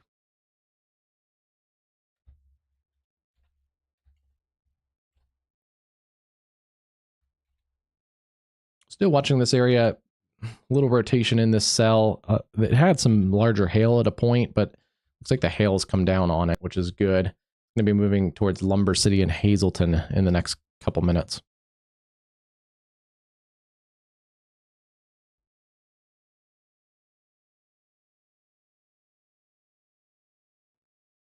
Back to Hazleton. Here's the dry roads right now, but that storm is quickly approaching. You guys are under a severe thunderstorm tornado possible tag.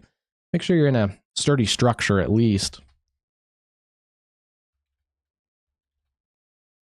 Not ready to run to the basement or the storm shelter yet, but in a severe thunderstorm tornado possible tag, it's good to just at least know where you're going to go in a quick moment if it ramps up. That's going to be coming in towards Lumber City as well.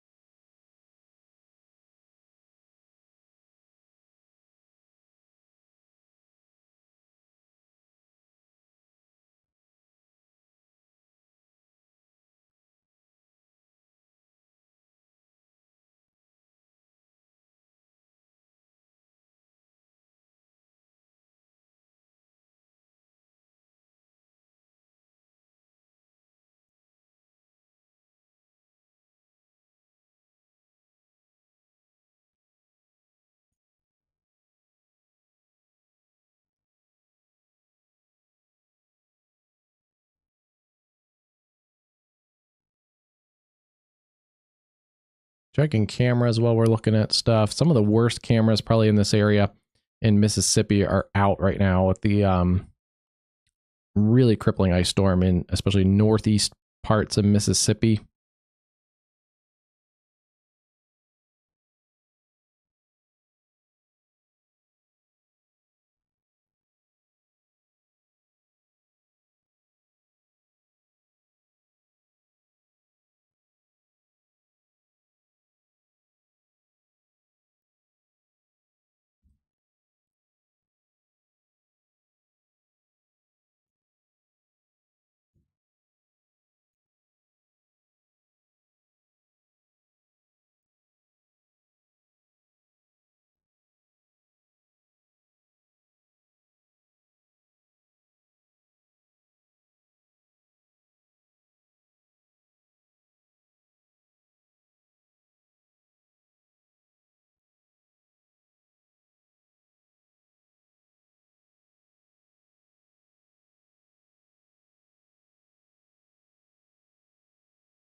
And while we're waiting for that storm to come into the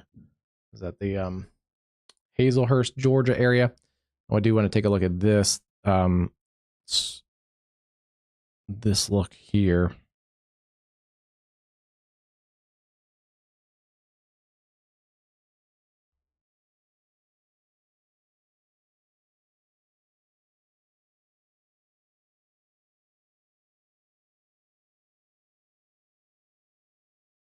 Look at this is just to the northwest of Tupelo, basically at I-20, or sorry, I-22 and McCullough Boulevard, and that's I-20 there. So the highway looks better than the conditions are, but at least there's no one out on this road. That's looking west, where the wind probably drove the rain into the camera, and it is just completely layered with a pretty thick layer of ice. And I checked a couple other cameras that are even worse than this. But especially this shot in the distance here, you can see all the trees are just iced over, and kind of a weird look on the grass too. You can see the crustiness of the grass, and it is just oh yeah, that's just a look in the distance here. Yeah, you can see all the trees are all crusted over.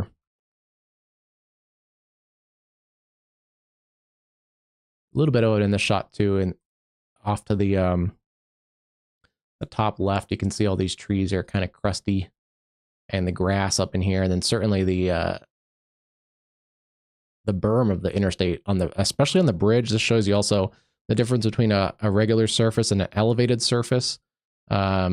This looks like a skating rink. The main travel lane looks passable, but the problem is, yeah, especially as it gets into night, you run into some patchy elevated surfaces that are just completely iced over, and that's when it gets really dangerous. But yeah, crazy look here.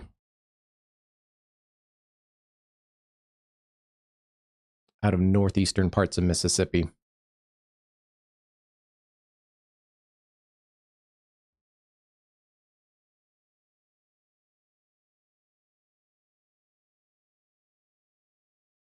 Closing in on those storms, they're approaching the Lumber City area now. Let's take a look. Rotation is backed off. It was probably elevated rotation, but it was pretty strong at one point. Still in here a little bit with the winds going towards the radar and then away from the radar. But this is likely elevated rotation. And it is continuing to get into cooler and cooler air, so it's going to continue to probably weaken, especially north of Hazelhurst. We'll see how it looks as we get into Hazelhurst. It's getting a little sketchy with the storm approaching, but we'll see how it looks as it kind of comes into this area. It's definitely darker. This is looking towards that storm. It's darker off to the north in the distance there.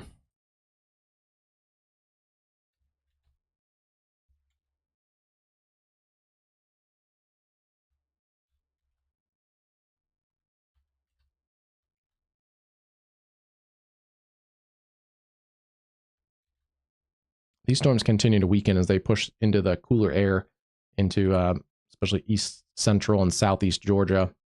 Even it's even cooler down here, places we don't usually talk about, but Statesboro 39, Millen 34, and it's in the mid 40s in Savannah. I think for most of the country tonight, Savannah at 49 sounds great. There's some very cold air. These are not wind chills, these are air temperatures, negative teens and negative 20s in the upper Midwest and into the Canadian prairies. This pinkish purple color highlighted in here. Negative readings already, and then most of this blue color in here is all single digits to low teens, and this is all spilling into the U.S. So it's going to be a prolonged wintry situation. Winds are picking up in this storm as it approaches the Hazelhurst area. I think the worst of that is going to be sliding to the north of Hazelhurst, but ooh, we're getting close. Let's see. Still in the 30s, 34 at Kennesaw, Marietta, Sandy Springs. But Atlanta, especially overnight, worried that some of this freezing precip is going to get into you guys. Lawrenceville and Athens and Gainesville, it's been in the low 30s, below freezing for our whole stream. We are going to get a new warning tacked on for the Hazelhurst storm. This is out of the Jacksonville Weather Service office. They are going to warn the tornado possible severe thunderstorm across this whole area. I guess we could get something else, but most of that concern for a tornado possible is in the storm that's moving through Lumber City right now. So I think the warning is maybe a little bigger than it needs to be, but still have some circulation up in there.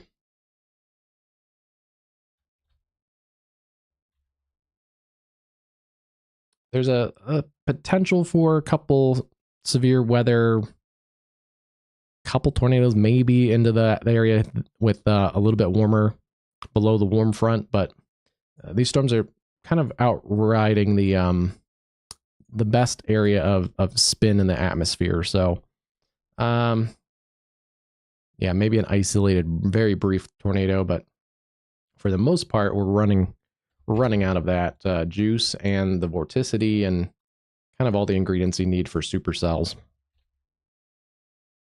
Still seeing some there between Hazelhurst and Lumber City. This is a camera above me is in Hazelhurst, so we'll see what the storm system brings as it's about to push into town.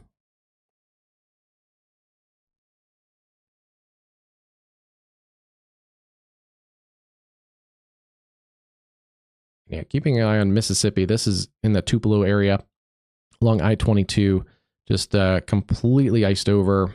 The trees, the grass, the sides of the highway. I've seen a couple cars in this shot, and I'm surprised people are even out and about because I've seen some pictures on social media show even worse crippling ice storm damage in some of the communities like Oxford, Mississippi.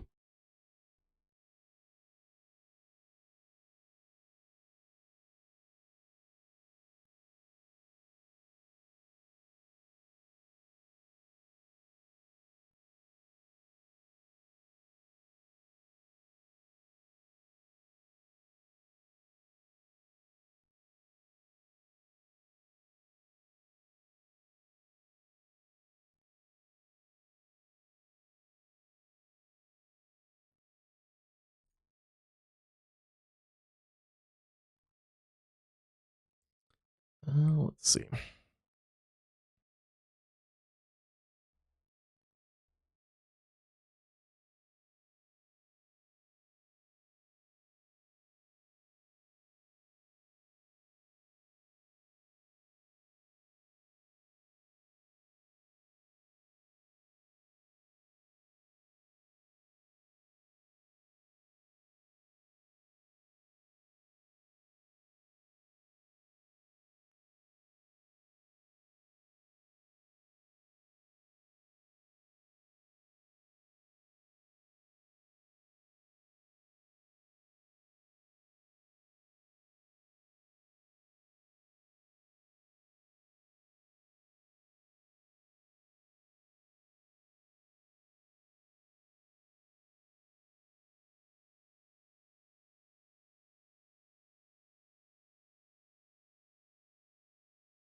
Not sure why the county one isn't working.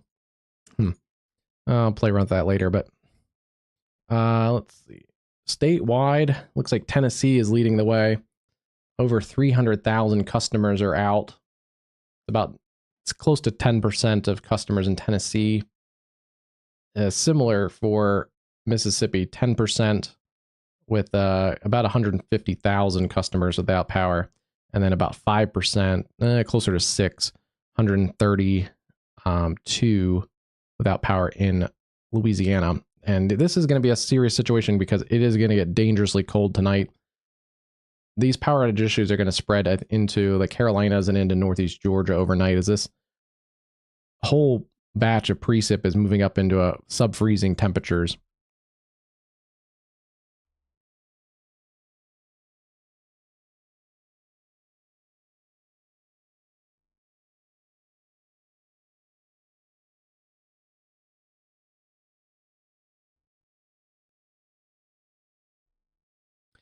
Newest severe thunderstorm warning, some small hail, close to an inch in diameter, potentially. And this is going to be for this line segment down in here. There's a couple different kind of cells in here. Not a lot of wind. And then I do want to look at our tornado possible tag.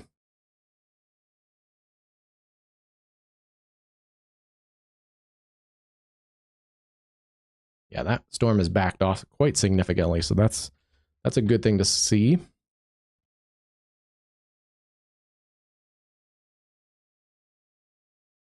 go on a winter weather tour here. We have, let's get those temperatures back on, because that's one of the keys for seeing where this precip is, or seeing where the freezing line is set up.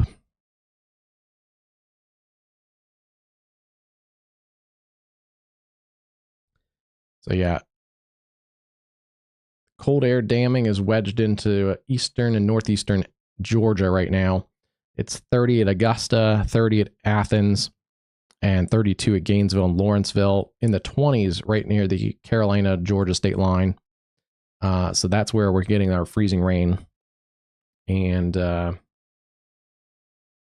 looks like the storm has not come into our Hazelhurst camera yet.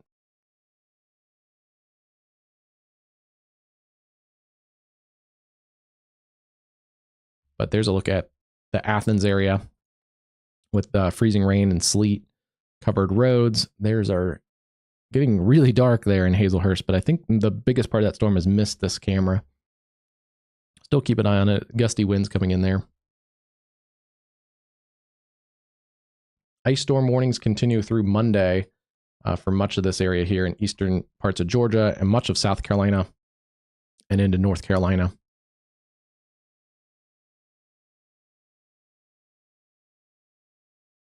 And then we are seeing precip in the Washington, D.C. metro with sleet and freezing rain and just a really nasty night because it's only about 20 degrees.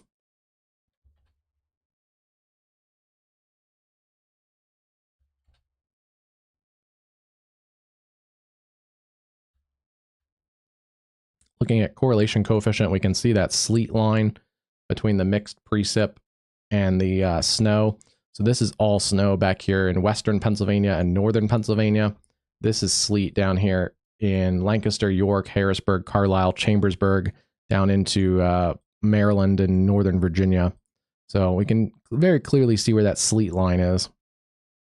That also extends into New Jersey.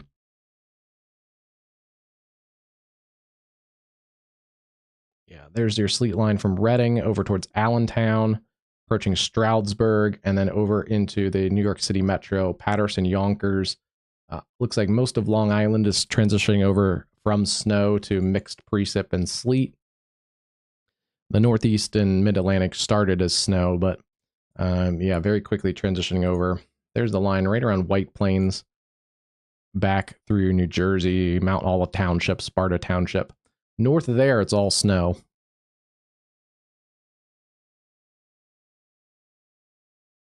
At least right now. We may get some sleet pushing into southern parts of Connecticut, and then also as the storm system kind of rides along the East Coast, some warm air will likely nose up into southern parts of Massachusetts later tonight.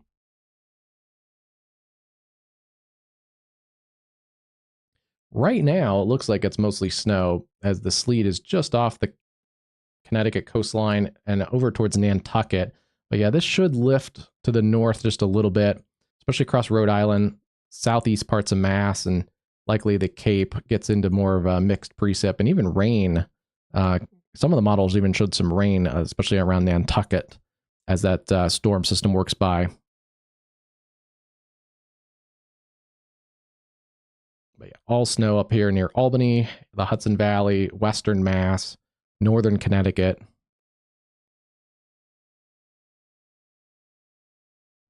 And yeah, this area here is likely going to be where some of our biggest snow totals occur, from north central Pennsylvania up through the Capital Corridor, the Hudson Valley, and into kind of southern New England.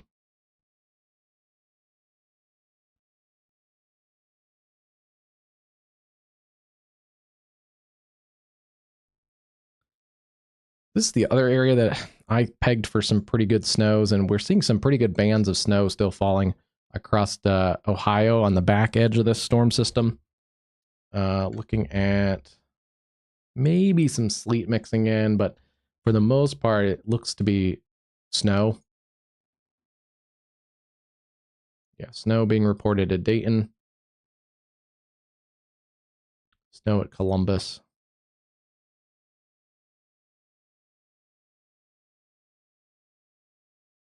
Snow at Cincinnati. Cincinnati is closed, I believe. Cincinnati doesn't have any flights. I think it's Louisville that's closed. Or not anymore, but Louisville earlier had a note that said airport closed.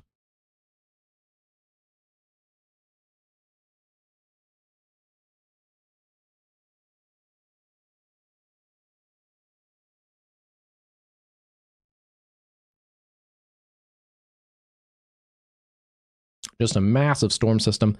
Potentially a little bit of light precip, wintry precip, mostly snow showers and snow flurries back across the southern plains into the mid-Mississippi Valley.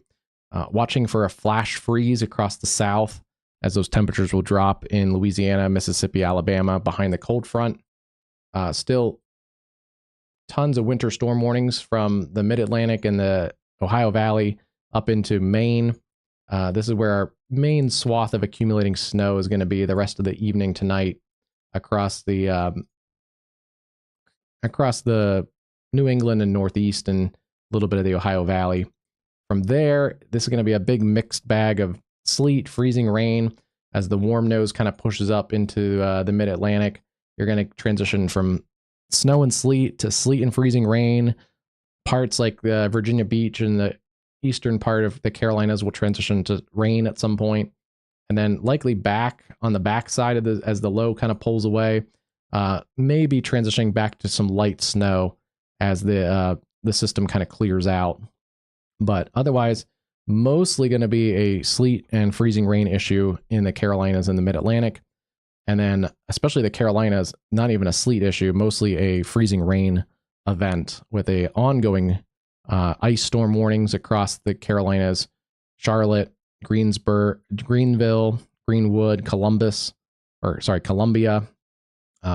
Florence, over towards Lumberton, and then out towards the Atlanta area, and especially the northeast suburbs of the Atlanta metro.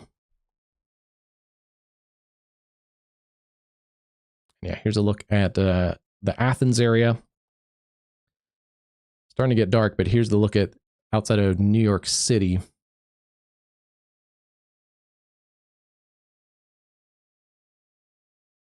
I-278 at Forest Avenue. There goes a plow. And good news is I do see most people in the New York Metro are taking this seriously. There's not a lot of cars on this road. Some pretty heavy snow and sleet looks like mixed in, still falling. This is out of Virginia, just in the Washington, D.C. Metro. Again, not seeing hardly any cars. There goes looks like a police vehicle. So good to see that it's really mostly the DOT crews and the first responders that are out. That certainly makes it easier for DOTs to clear the roads, as if they don't have to worry about, car accidents and things like that. They can come along and plow and treat things pretty quickly. But that's a look at the nation's capital there around Washington, D.C. And then we pick it up further south, looking at Mississippi, northern Mississippi and northeast Mississippi, crippling ice storm. You can see the ice covered, especially side of the highway, and then the grass and the trees all covered in the distance with the over about an inch of ice in a lot of these locations. And even the camera is covered with pretty good amount of ice.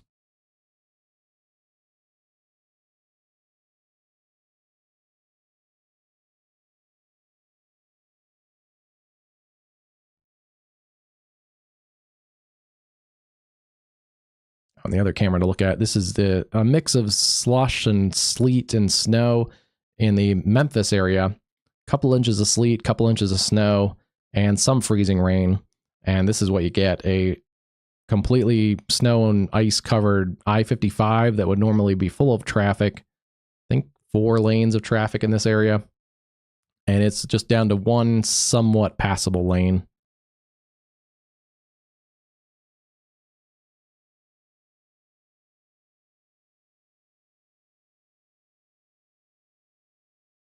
So take it easy tonight. Stay safe with hunkering down. Make sure, we talked about this on the quick cast the other day, but make sure if power goes out, because there are hundreds of thousands of customers without power, don't use stoves indoors. That produces carbon monoxide. Don't turn on your car heater in the garage to try and heat stuff up, because that also produces carbon monoxide. If you have to get heated up in the car, make sure you pull it into the driveway, and make sure also the tailpipe is clear of any snow and ice. But yeah, please stay safe. It's going to be dangerously cold behind the storm system, behind the precip, and that dangerous cold is going to impact the U.S. for much of the week, including the southern U.S. So, big storm system. We've gotten through, I think, the tornado threat this afternoon, and we've covered quite a bit of this winter storm system. We highlighted a bunch of the snow winters, and those are going to increase, I think, through the night, especially in the Ohio Valley and Northeast. We talked about some of the big ice totals and sleet totals in the South and South Central Plains, and continued to cover the ice storm and the Northeast snowstorm and the Southeast tornado and severe threat. So kind of bouncing around a little bit more than we usually do, but this was a big storm system, and it deserved quite a bit of coverage. If anything gets real crazy, we'll pop back on, and otherwise probably have an update with a quick cast on either Monday or Tuesday. If things get kind of crazy tomorrow, still may do a bit of a winter storm live stream for parts of the Northeast, but we'll see how that goes. Otherwise, stay safe, everybody. Stay warm, and stay cool in Florida, where it's like 80 something degrees today too. So let's get a look at that real quick. 86 degrees in Kissimmee, Florida. 88 along the Space Coast. Yeah, that's a lot of the country is probably pretty jealous right there, but yeah, mid to upper 80s across Florida today. Otherwise, most of the rest of the U.S. is in a pretty good deep freeze. and also it's going to get colder. So stay safe, everybody. Stay warm.